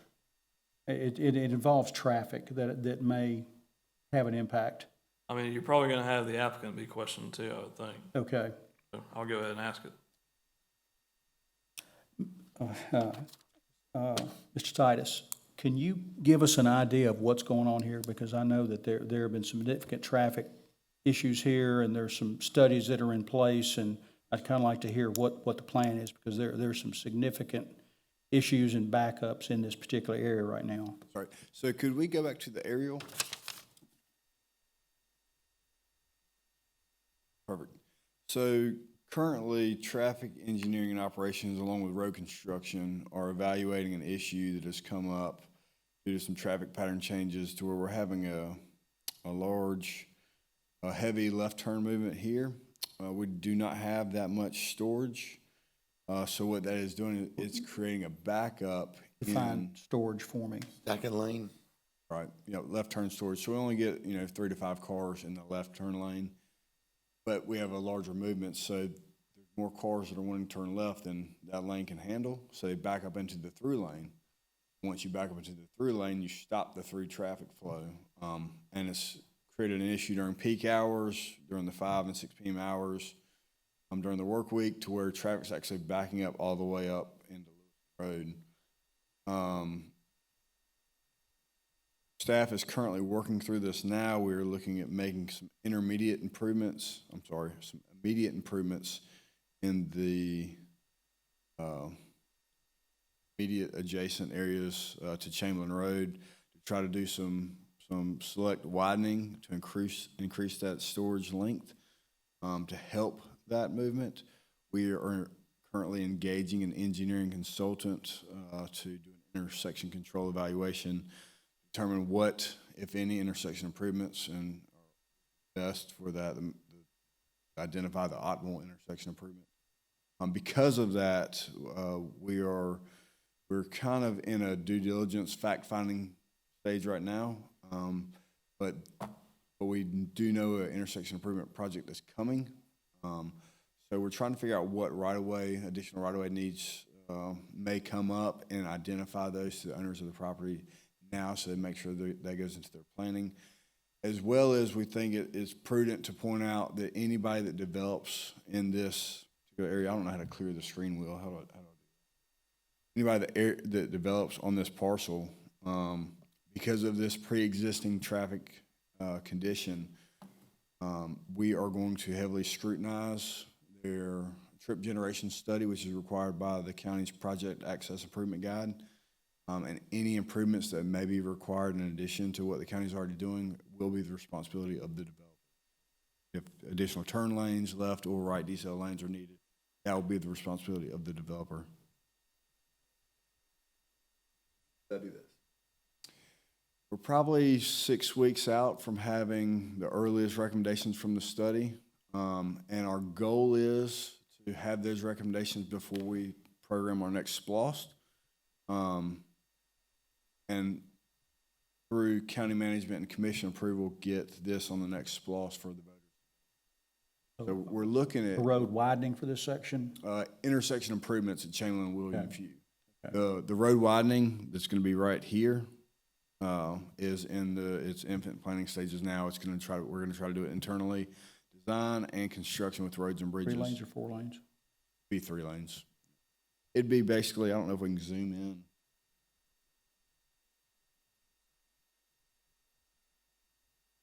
It's currently 3 lanes on William Few, right there at the intersection. It's a westbound lane, an eastbound lane, and then a left turn lane.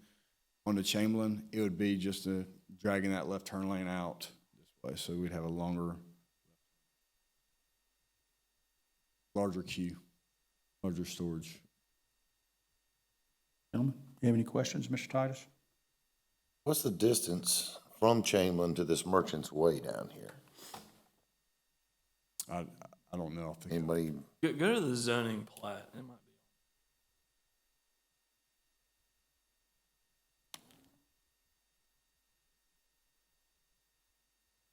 Front is 1,000. A few hundred feet. About 1,000 feet in the front.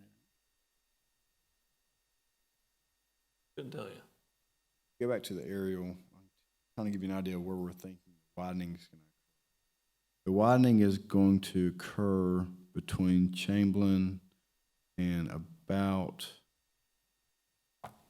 this driveway. We want to make sure we're tied back in, transitioned back in before we get to Grimald, so we don't impact that intersection.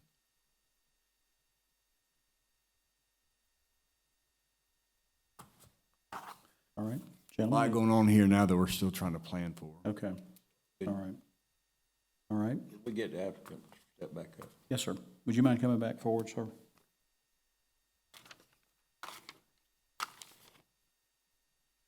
Were you aware of all this that they were just talking about? Yeah, I'm aware that Southeastern, that's the developer of the whole property, has already had money for fill lanes, turn lanes, coming into Merchant's Way. Got a call like last week about the newest plan where they're going to try and extend the left turn lane a lot further back. I've heard of this, yes. So you think it's going to be their responsibility instead of yours? No, I know I'm giving away some frontage on the property I'm buying for decel lane.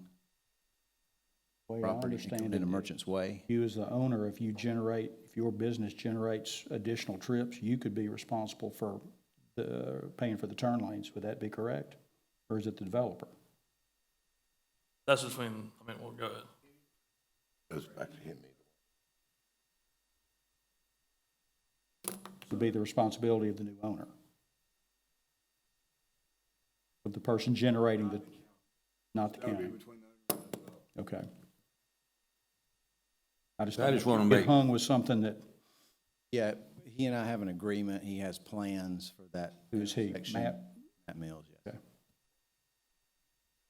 So contract that I signed with him about what he's going to do, about the frontage I've got to give away for such as that, yeah. So this doesn't affect your attitude about it all then? Okay. That's what All right, thank you, sir. Is there anyone else who'd like to speak either for or against this particular rezoning? Seeing none, I will entertain a motion to approve with conditions, to deny, or to postpone.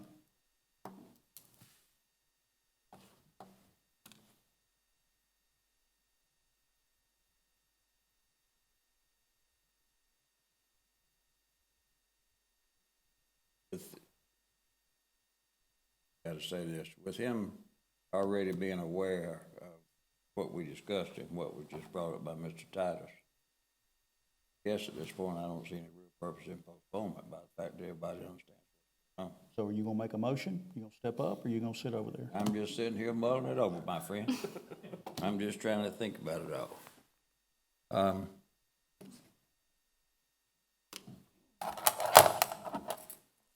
I ain't shake you up. Oh, you didn't shake me up. I'm just trying to do the right thing. I'll make a motion to approve RZ 21-10-06 with conditions. Do I hear a second? Second. There are no conditions. There are no conditions. I'm in I your motion. misspoke. Unless you got one. Conditional. Unless you got some you want. I said with conditions. There are no conditions. No conditions. All right, all right. Second hold, all right. So you still everything having conditions I tonight? you just act nervous over there, I'm sorry. No, sir, not at all. I don't get it. All right, any discussion? All in favor? Motion to approve carries. Okay, motion, those against? Okay, motion carries 4-1. Next item, Ms. Neal, file RZ 211007. Got me a little shaken up. This is a request for a change of conditions at 4108 Evans Locks Road on 1.14 acres, currently zone C1, neighborhood commercial, for a change of conditions to the existing conditional use for massage on the site. This shows the location of the property. The zoning, the C1 zoning is also surrounded by other C1 zoning, and has some residential behind it. Well, actually next to it, the way that it's laid out. And this shows the aerial of the site. The existing site. The plot of the property. And the request is to change the conditions that were approved in 2019. The conditions were for the conditional use to apply only to Suite 4114, and the conditional use for massage expires when the current business ceases or moves. At this time, the massage service has outgrown the space that's available within the location for the Gen Salon at 4114 Evans Locks Road. The massage therapist actually works with the Gen Salon, and the property owner and the applicant are requesting to change the conditions so that the massage therapist can move in and start her own business called Joe's Massage and Spa at 4116 Evans Locks Road as a separate business. Staff is recommending for condition number 1 to be revised to reflect this, to only apply to 4116, and to remove the second condition because with that condition, it hinders her from being able to run her own business separate from the Gen Salon. So removing that condition will allow her to do so. And the business owner for the Gen Salon has also provided her support for this request. And it's located within the neighborhood's character area on the future land use map. It doesn't change anything from what's already on the site, and therefore staff recommends approval with the condition for it to be applied to only 4116. Gentlemen, any questions of staff? Is the applicant here? Yes, ma'am. Would you like to come forward and give us any additional information? Tong, 156 Broadleaf Trail. Right now, I am working with Jennifer Bullard at the Gen Salon, and I have just one room. And since I've been there for about a year and a half, my clientele have grown to the point where I can't really do couples massages. So with me moving next door, it allows me more to expand more and provide more services for the community. All right. Thank you, ma'am. Gentlemen, any questions? Thank you, ma'am. This is a public hearing. Is there anyone here that'd like to speak either for or against this particular rezoning? Seeing none, I'll close the public hearing and accept a motion to approve with conditions, deny or to table. Mr. Chairman, I make a motion to approve with condition file RZ 211007, change of conditions at 4108 Evans to Locks Road. Do I hear a second? Second. Any discussion? All in favor? Motion to approve carries 5-0. And gentlemen, if you don't mind, I'm going to call a timeout for us so we can take a potty break.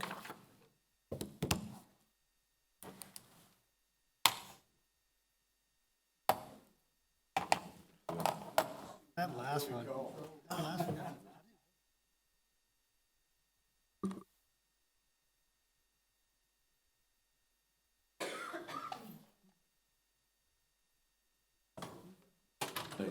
Not at the conference.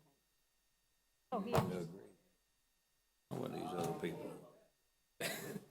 Danielle had it on her. Oh, yes, I think. Did Driving over there?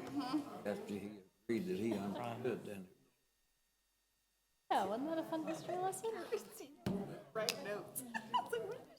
Did you see what I wrote, though? I thought you were laughing because you saw what I wrote. damn, but we don't. Okay. Who says it won't?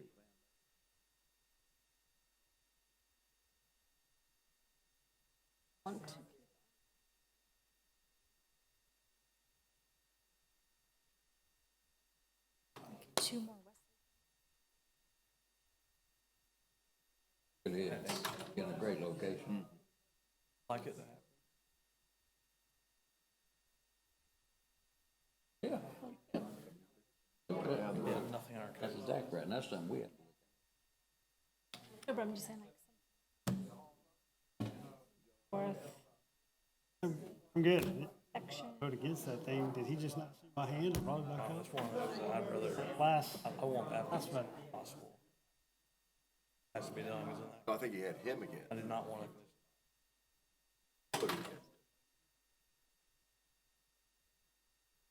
I didn't get the That's fine. questions I'll work on it. but I did. at in the meeting, And the conditional use, more things to do. Well, that's what he and I were discussing. that takes 5 minutes. That. I knew I wouldn't want. Why don't you just go on over there and do I that? know how to do it. They have to meet. One of the reasons I called to let you know.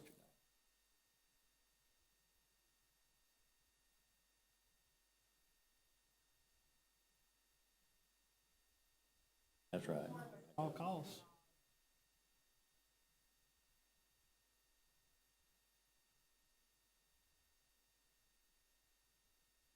Not very smart. That's Matt Mills. Smart. This is When it comes to that. marathon, y'all. Yeah. He will call us. Huh? All right.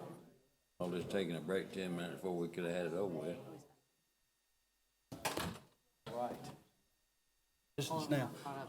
Ladies and gentlemen, if you take your seat, please, we'll reconvene at 7:48.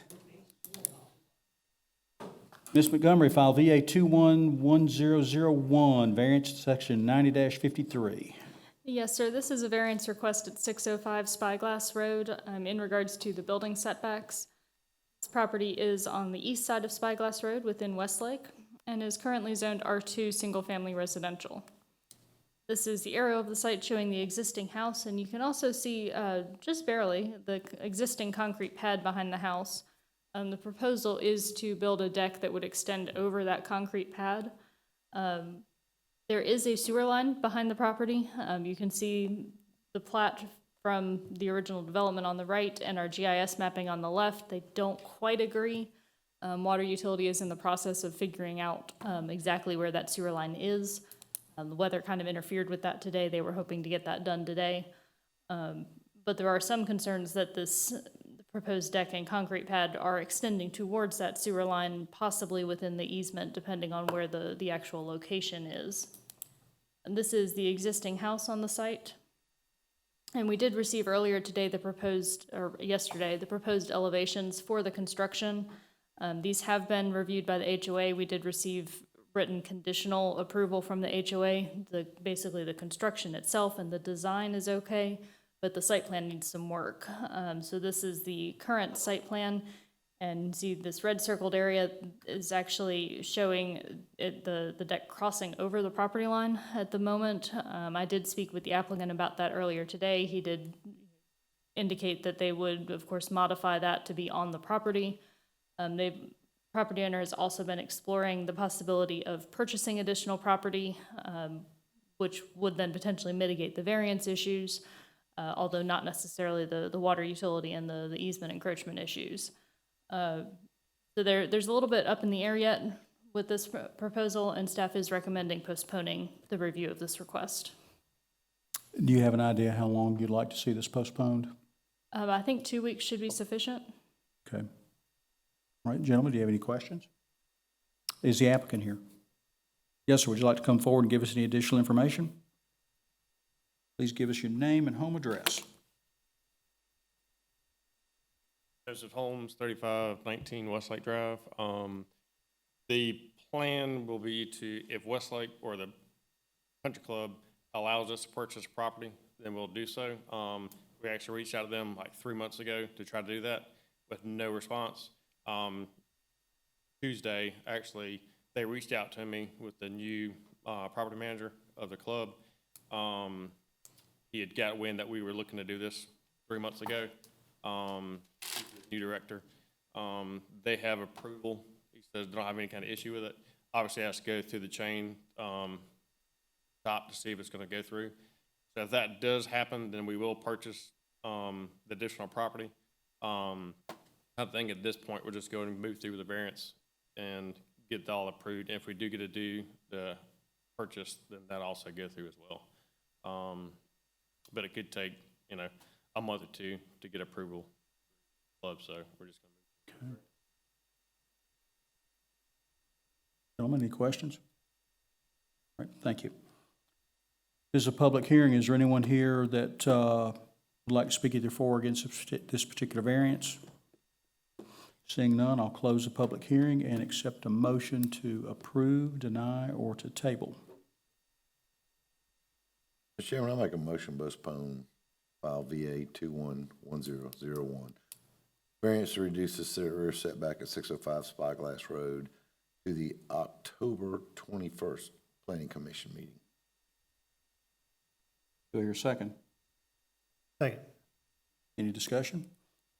Yeah, I think that's prudent just until we identify utilities and what the real property line is, and so we only have to go through this once and not have to come through and revise the variance and all that kind of good stuff.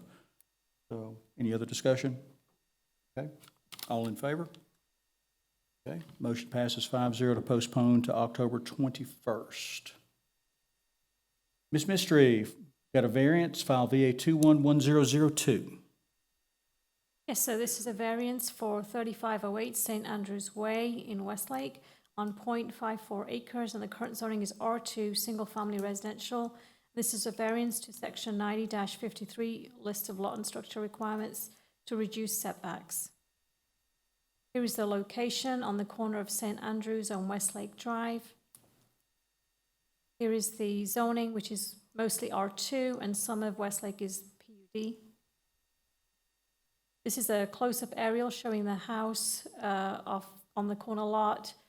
The proposed addition is going in this location, and that's where the setback reduction is required.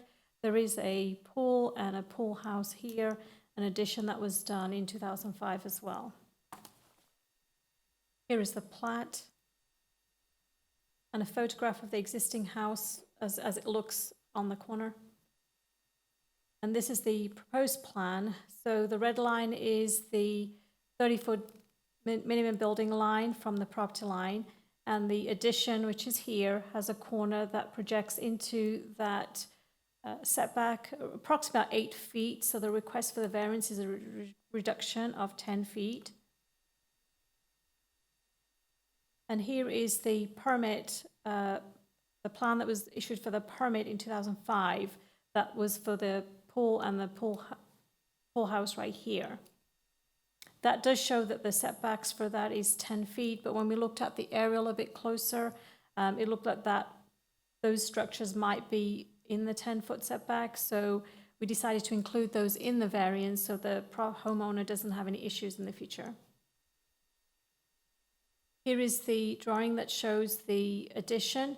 So this is the section that's the addition right here.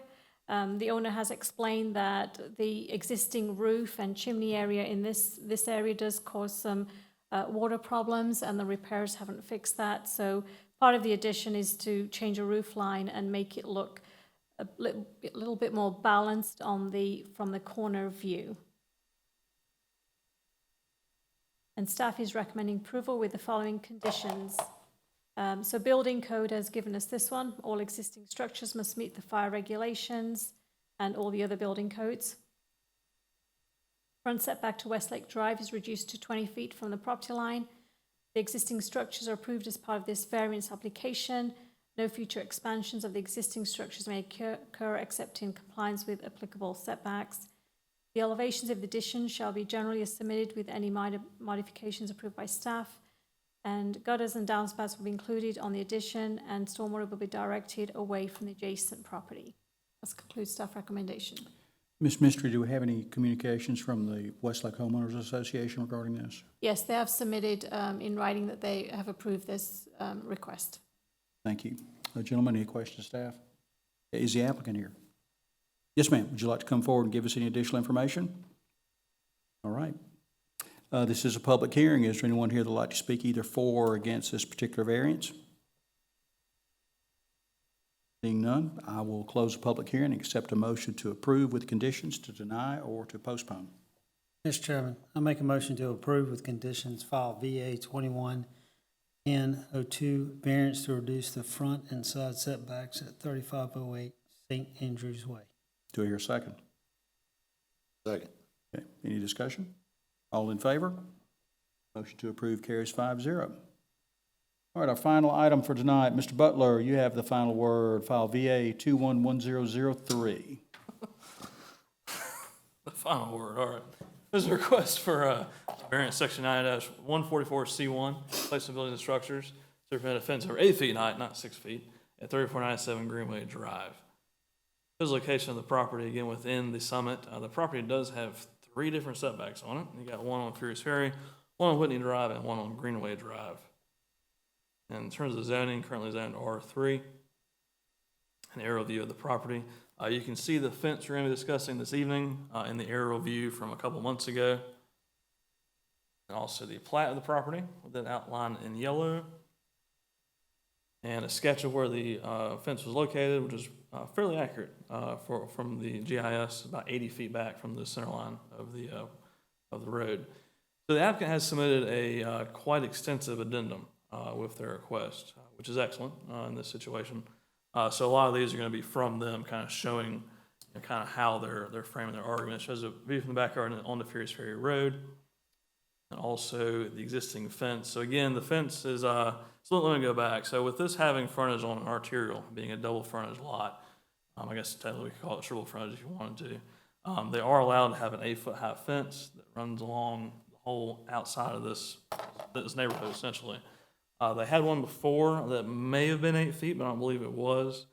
You'll see it is gone in these pictures. And one thing to clarify, it is not being replaced by the widening project. The county has, or the widening project itself has already paid for that fence, essentially.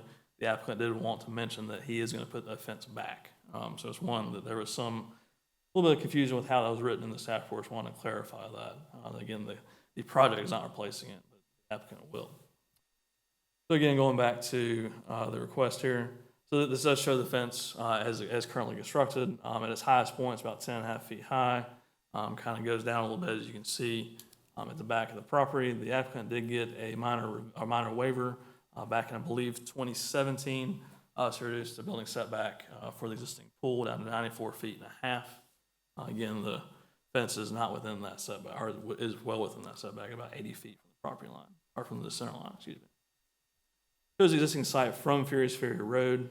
Again, this is a few weeks ago. Where the white line there is, should be the outer edge of the easement that's kind of indicated there. So again, there won't be any clearing beyond that, essentially. And also a view from Greenway Drive, again, from the interior side of the lot, again, not really overly visible. Again, it is visible, but it's not anything outrageous. And again, one of the things that how they've kind of submitted their argument here is that it's sound mitigation and privacy. So he's gone into quite a bit of depth in terms of the sound barrier side of it. I'll kind of get into that here in a moment. But again, provided by the applicant to kind of show how the work has gone into this, why it is the way that it is. Again, he has employed several, or I believe consulted with sound engineers on how to mitigate this. Has kind of brought his rationale on why the fence is the height that it is. And has also provided other fences as well. One of the things, this is along Riverwatch Parkway here. Again, that was part of I believe it had federal money involved with it. There is a comment from our pre-construction department that if this had had federal money, there may have been some of this perhaps as part of the project. But again, that is why it exists on Riverwatch and not in this situation. So according to the plans for the area, just kind of give some what's going to happen out here. So in terms of privacy, a fence is going to give you the best sense of privacy. I mean, again, it's a structure, it's solid, you can't see through it. So again, that's one of those that using a fence for privacy makes sense. One of the things with that though is that it can also attract from a corridor, and that's why within our code we have very specific requirements on how to go about having an 8-foot high fence along an arterial. It basically says 8 feet high. You have to have things planted in front of it. That's kind of what the code says. Now the applicant has agreed that they would be able to cover the existing fence with fabric. We do have a condition that kind of speaks to having additional landscaping. However, as part of the widening project itself, you can see the limits of disturbance here in the right of way. This area will have these dogwoods will be planted along it. So there is some mitigation of that by the project itself. The other thing too, the actual road for Furious Ferry is not moving towards this side of the road. It's going towards this side. So the roadbed itself is like where you drive is not moving over. So you're not having cars getting actually closer to you as part of that. There'll also be you can actually go back to that drawing. Good transition. There'll actually be a retaining wall here they'll be supporting the walking path that is there, which could provide some sound mitigation as well. So again, going back to the privacy side of it, makes sense to have a privacy fence, but again, the height's kind of where we get into some concern. Sound mitigation side of it, from our standpoint, this is an arterial road. It is going to have high traffic. It's going to have these high volumes of traffic. It's going to be noisy. It's just one of those that we really can't go that far and say that because of noise, we can allow a fence to be this height. Again, the road is not moving towards them. If it was on the other side of Furious Ferry, could that work? I can't say, but again, it might be an avenue there. This situation, we don't think there is. Again, there will be some mitigation from what's already there, or what was proposed, with the wall, also the plantings, and also if the applicant does plant in front of it, there could be more mitigation there. But again, the height of the fence itself, we really can't use sound mitigation as a way to get there. In terms of the recommendation, we are recommending disapproval with conditions. Again, the fence height is limited to 8 feet, and the fence will be modified as high within 90 days of approval by the Board of Commissioners, and also additional planting utilizing trees and/or shrubs should be provided outside of temporary construction easement. Design should be coordinated with the Columbia County Landscape Architect and the pre-construction manager prior to installation. That includes staff recommendation. Gentlemen, any questions, staff? All right, thank you. Is the applicant here? Yes, sir. Would you like to come forward and give us any additional information? Please give us your name and home address. Good evening, Eric Crossan, 3497 Greenway Drive in Evans. The big issue out here, I do understand that it's an arterial roadway. Trust me, I live there and hear it every day. I've run a decibel meter back there and it's pretty loud. So I think some consideration really needs to be given to us along the Furious Ferry corridor of sound mitigation. I have consulted with the sound engineer. Height is your best friend, as well as some fabric that I'm going to put on the back called an acoustic fence. It's actually a green landscape fence that will block further sound. If you can lower the sound of traffic and roadway noise by 15 decibels, it's like 40% to the human ear. So we're almost talking 50% noise reduction by having a higher fence and also putting some type of a barrier there. I have some other pictures just because I think when we put the exterior perimeter fence back, you barely can see the top of the fence. And with the, one more over. So my crude way of adding the fence back in. But, you know, by the time you factor in the foliage there and an additional foliage with that, you know, you're looking at barely minimal view and one more over as well to the public with that height. So, you know, my request is to allow me to leave my fence as is. It's at 10 feet. There's one spot that it's 10.5 feet tall. And install the landscape fabric to the back and also some additional plantings between what's going to be the exterior fence that I place back and also that current fence there, which will further screen it from any public view. I will admit that the fence has been there for a while. I hired a fence company and they gave me some bad information that I didn't need to come and do this. So it's been there for 10 months and there's not been an issue with it for this period of time. But I think as soon as that outside fence came down, I noticed it. I noticed it.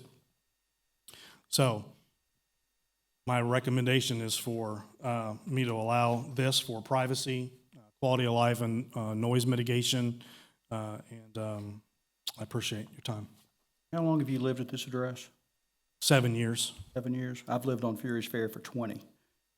Heard it used to be out in the country road. But I live down where the guys ride wide open going across the bridge on that stretch, and I knew what I was moving into when I bought there 20 years ago. So, you know, I'm having difficulty thinking that we're somehow responsible for allowing residents along that stretch of road to put up mitigation like this when you knew what you were moving into when you bought the property. Sure, and I can totally understand and appreciate that. I bought the house knowing that I was on a backyard, but I also feel like if we can work together, right, where I'm supporting growth, I have no problem with Columbia County growing. I think it's fantastic.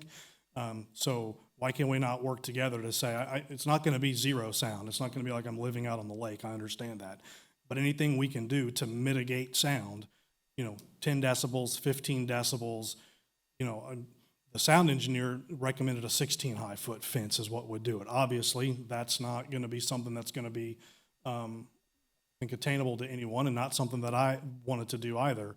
But the higher you can go, the more sound you can mitigate, and that's better for life on my back patio.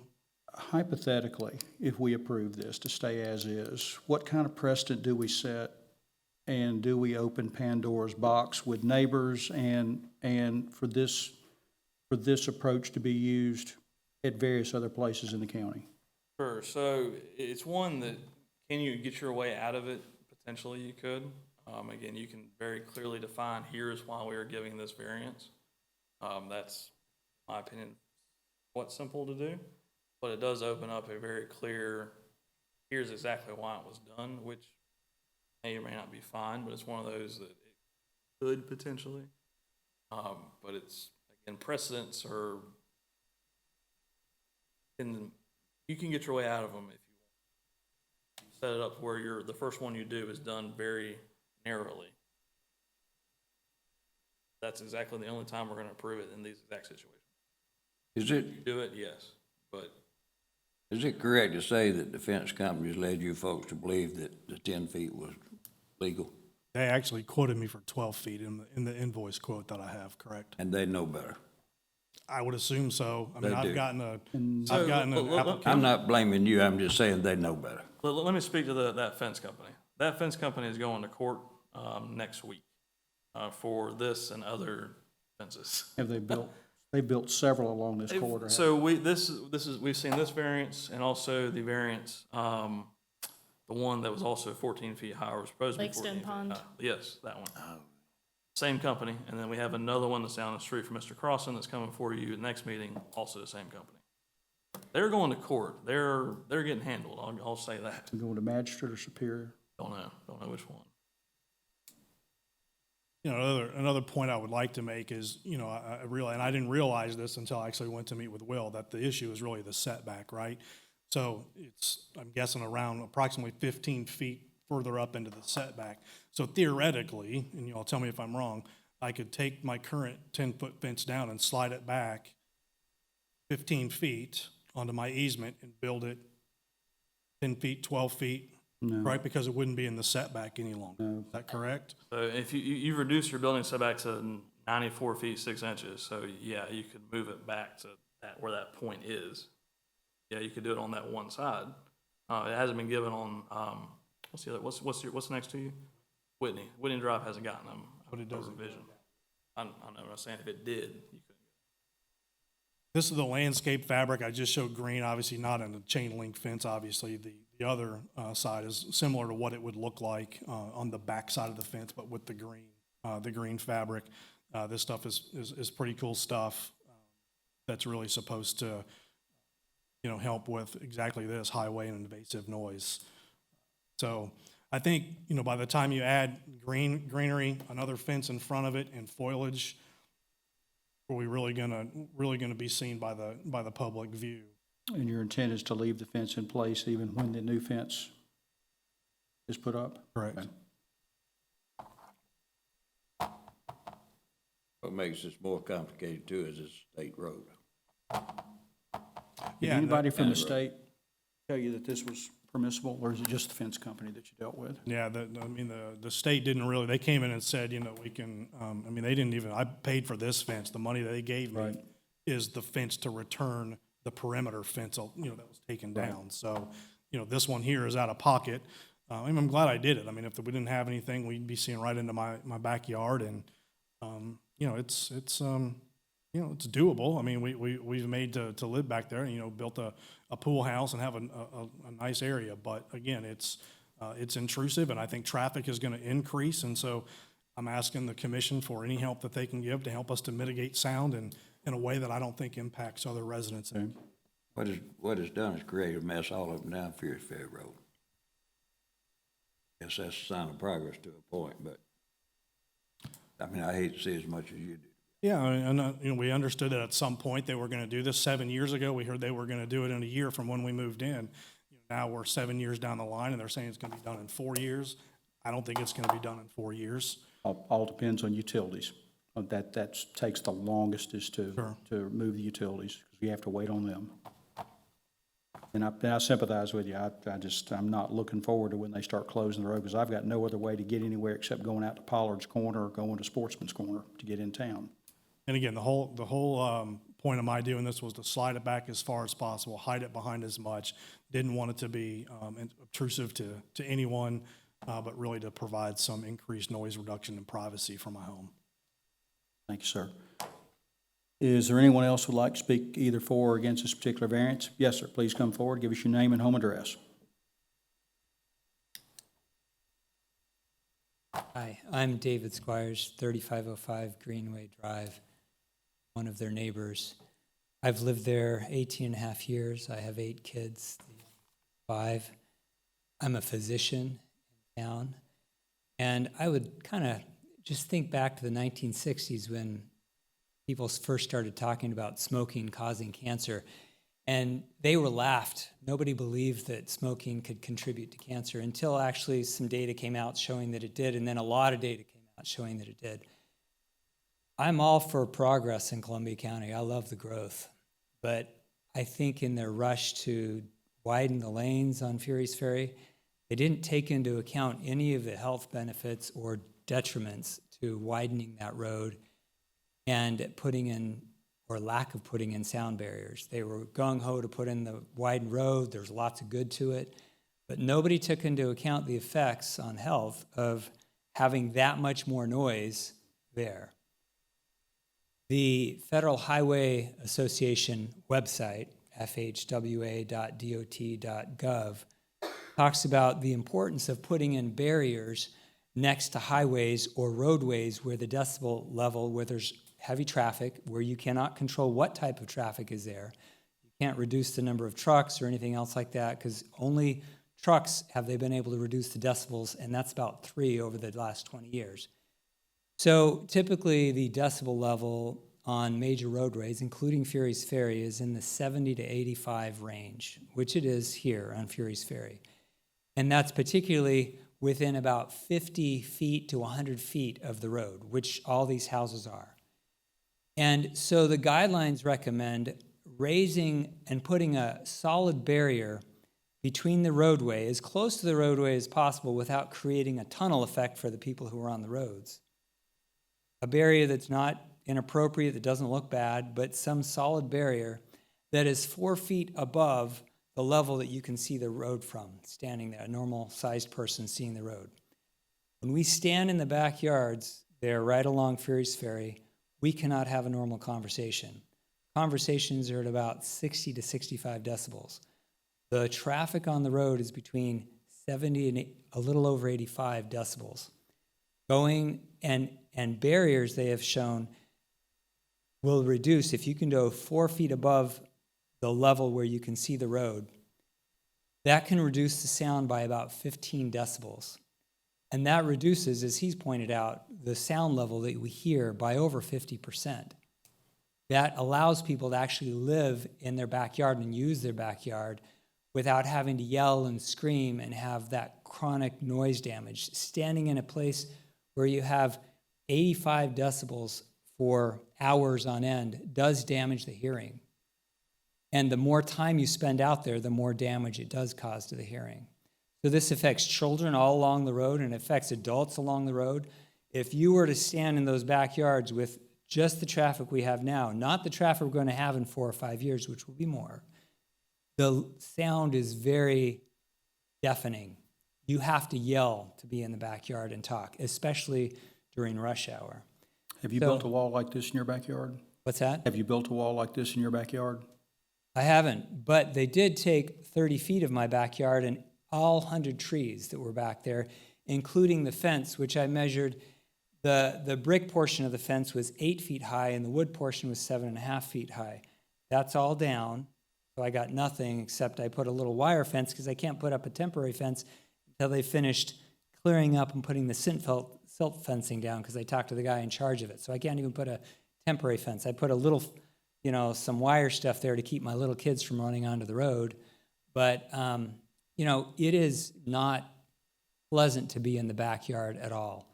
The kids don't want to go into the backyard because it's loud. They can't even talk to each other back there. They have to scream in the backyard. And that's all the way down the road. So I can imagine being in a pool. It's not pleasant being in your backyard. Not only do we not have privacy, which has been a highlight of tonight's conversation with North Bel Air for a few homes, this is hundreds of homes up and down. And what do you think the answer is? I think the answer is to allow the residents to build fences that give them, per the guidelines, 4 feet above the ability to see the road. Now, that may be cost prohibitive for most people, but for those who could afford a fence that is 10, 12 feet high, they should put it up because it is health beneficial for them. It allows them to have some quality of life that is reasonable in this along Ferry's Ferry. Now, you say, well, what about setting a precedent? Well, there's already been precedent set on Ferry's Ferry and all these other state and federal roadways that have decibel levels that are in the 70 to 85 range. The precedent is to put those barriers up, and the government pays for them. But that's up to the state. It's not up to this board nor the county commission. I'm not telling you who pays. I know who would have to do it. I am telling you that it may not matter who pays for it from my perspective, from the health perspective, but somebody should put up some barrier along the whole. If you've got a roadway that's that busy with that many cars going on it and major trucks with the decibel levels it is harmful to the residents who live along the road. I can agree with that completely, but you're talking to the wrong people about it. It's not that we're neglecting that responsibility. We can't do anything about it with it being a state road and a state responsibility. You may not be able to get the state to pay for it, but you can allow residents to put up something to protect themselves and their families. All right. Thank you, sir. Thank you. Is there anyone else who would like to speak either for or against? Yes, sir. And we'll make this the last one. Please give us your name and home address. Williamstown. I live at 3493 Greenway Drive. Would you spell your last name, please, sir? Stone, S-T-O-N-E, as in rock. We have a problem here, guys, we need to solve. And I just heard it's not my fault. We're asking for a variance to build a fence to protect our property and our families. Eric built one.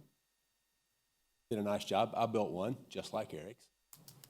As close to the setback line as we could do and still maintain some maintain some semblance of the right way to do it. We did get some bad advice, but we've had several people here tonight talk about noise. Noise is not the only thing that we need to worry about. We need to worry about the safety of the children in the neighborhood, and children who live along here. Mr. Sullivan said that the road center is not moving. It's not.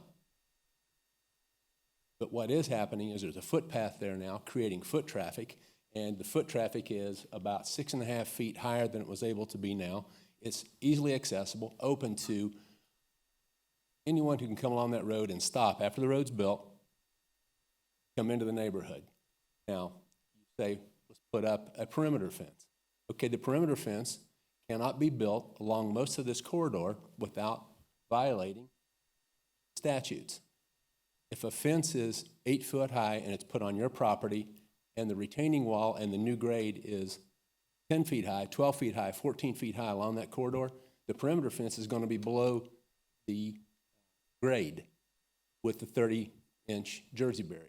So someone could feasibly come along that corridor on foot, walk through the bushes, jump over into any yard along that corridor. So you have a public safety issue also. You have a noise issue, public safety issue, a health issue. So we're trying to protect ourselves and our families. We need some help. We're asking for a variance.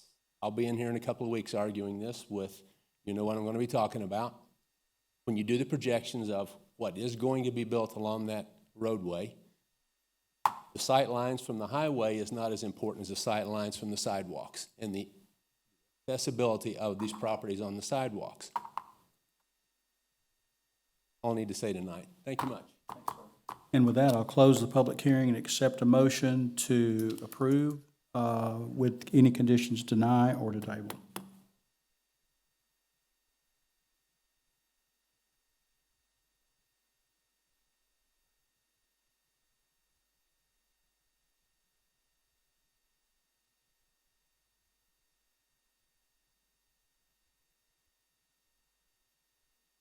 I'm gonna make a motion to approve with conditions. File VA 211003, variance to fence height at 3497 Greenway Drive. The condition requires him to limit it to 8. If you said approve with conditions, the conditions are that he has to basically lower his fence down to 8 feet. Just want to point that out. An approval with conditions is the same as a disapproval with conditions. What do we tell? You got to say it 10 feet in your motion. What it boils down to, if that's what you want to do. Yeah. And my question is, are we able to change code here? Because this board's supposed to deal in black and white. The commissioners are the ones that can make exceptions, not us. So it's a variance to that section. To the height, yeah. Yeah, so again, our condition is disapproval with conditions. Mm-hmm. And it's, the fence height's limited to 8 feet, which is by code, that's what 90-144C1 states. So if you want to allow him to keep it above that, you can just approve it as is if you wanted to. Roger. So if that's your intent, then they approve. Correct. I'd like to amend my motion then. I make a motion to approve file VA 211003, variance to fence height at 3497 Greenway Drive. To allow it to remain at 10 feet. So every homeowner's gonna have to come for their variance? Well, we got a code we gotta go by. Let's get a second first before we start discussion. Second.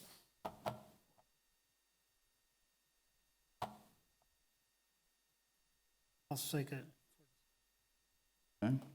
All right, now, question would be, every homeowner would have to come and get a variance if they decide to go forward. Would they? Would. Yeah. Variance is 8 feet.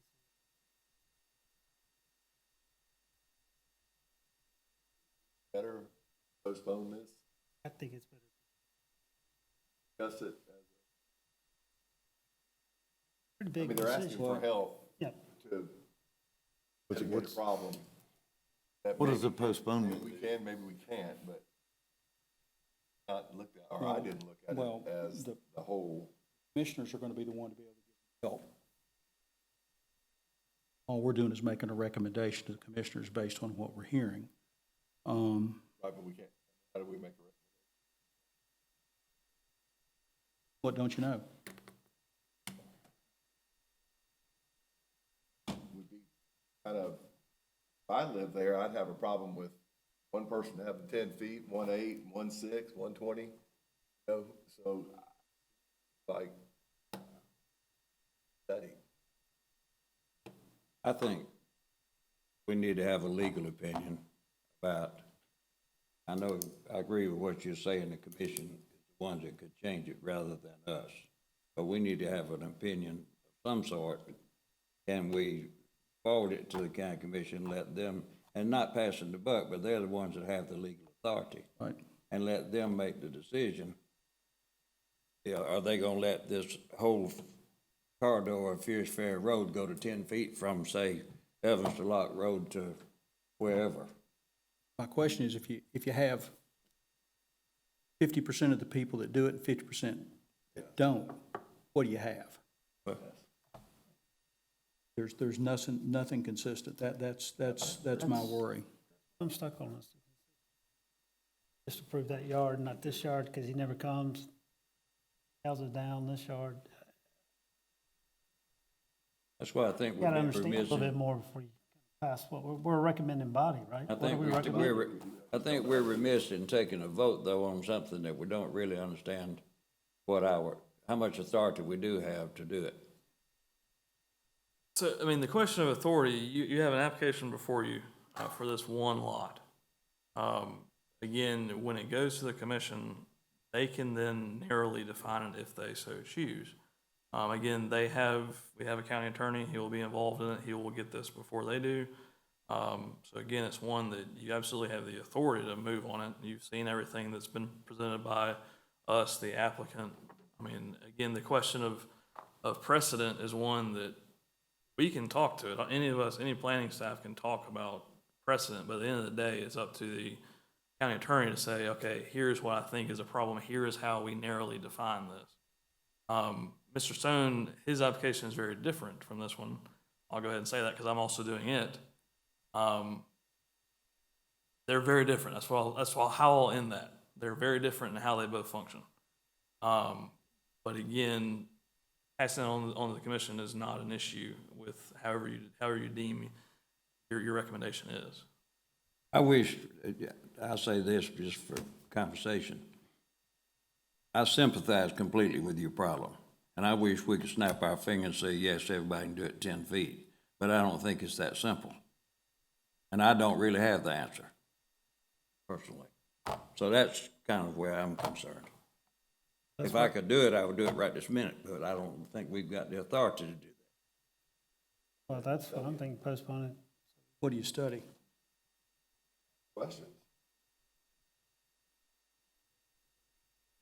Or if we forward it to the commission and let them with the attorney do it. I think the attorney's gonna have to be the one that asks the questions and comes up with what we can and can't do, because, I could see, if they decide to allow this, they probably wanna come up with some kind of a text amendment to the ordinance that allows, thoroughfares under construction, and it may be a temporary thing.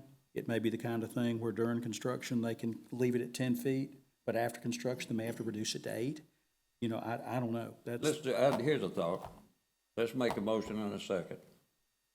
We've got a motion and a second, All right. to remain at 10 To feet. leave it at 10 feet, and that would forward it to the commission. If we voted, that would forward it to them. So that would be, If it fails, we need a substitute motion to. but if it passed, then that would forward it to the commission. That would save some time from a point of view of it being studied between now and their meeting, because they would know, then take it from that point forward. If we do nothing tonight, we've not accomplished anything. And I would like for us to accomplish something for you in that direction. So do we amend the condition to say construction right now? I don't think we can make that. Second, you gotta vote on that We gotta first. vote on that first. But we got a motion and a second for 10 feet. But I don't think we can sit here and make up things knowing whether or not it's legal or not. Well, that's what I'm saying. And how we have to change the ordinance. I mean, there's a That's exactly- process you have to go through. We've got a motion and a second. Let's call for a vote. If we get to vote, it gets forwarded to My question is how you deal with consistency up and down the corridor. I don't know. That's the, yeah. That's why I postponed. So the motion has been made to allow the fence to remain at 10 feet. All in favor of allowing the fence to remain at 10 feet and move forward? Raise your right hand. All opposed? All right. Motion passes 4-1. Sorry, we couldn't do better. We have no legal matters. We have any staff or commissioner comments? Do we have any public comments? Seeing none, I will accept a motion to adjourn.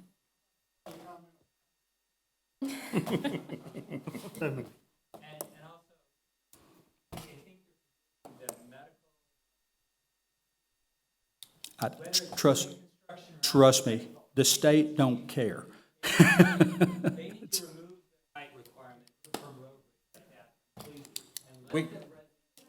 But we can't do that. Yeah, yeah, that, Well, now you need to go to them with that. We can't do it. all right, thank you. Need a motion to adjourn? So moved. Do I hear a second? Second. Any discussion? All in favor? Motion to adjourn passes at 8:31. Next meeting is October 21st, 6 PM in these chambers. That's better than I thought you were going to be.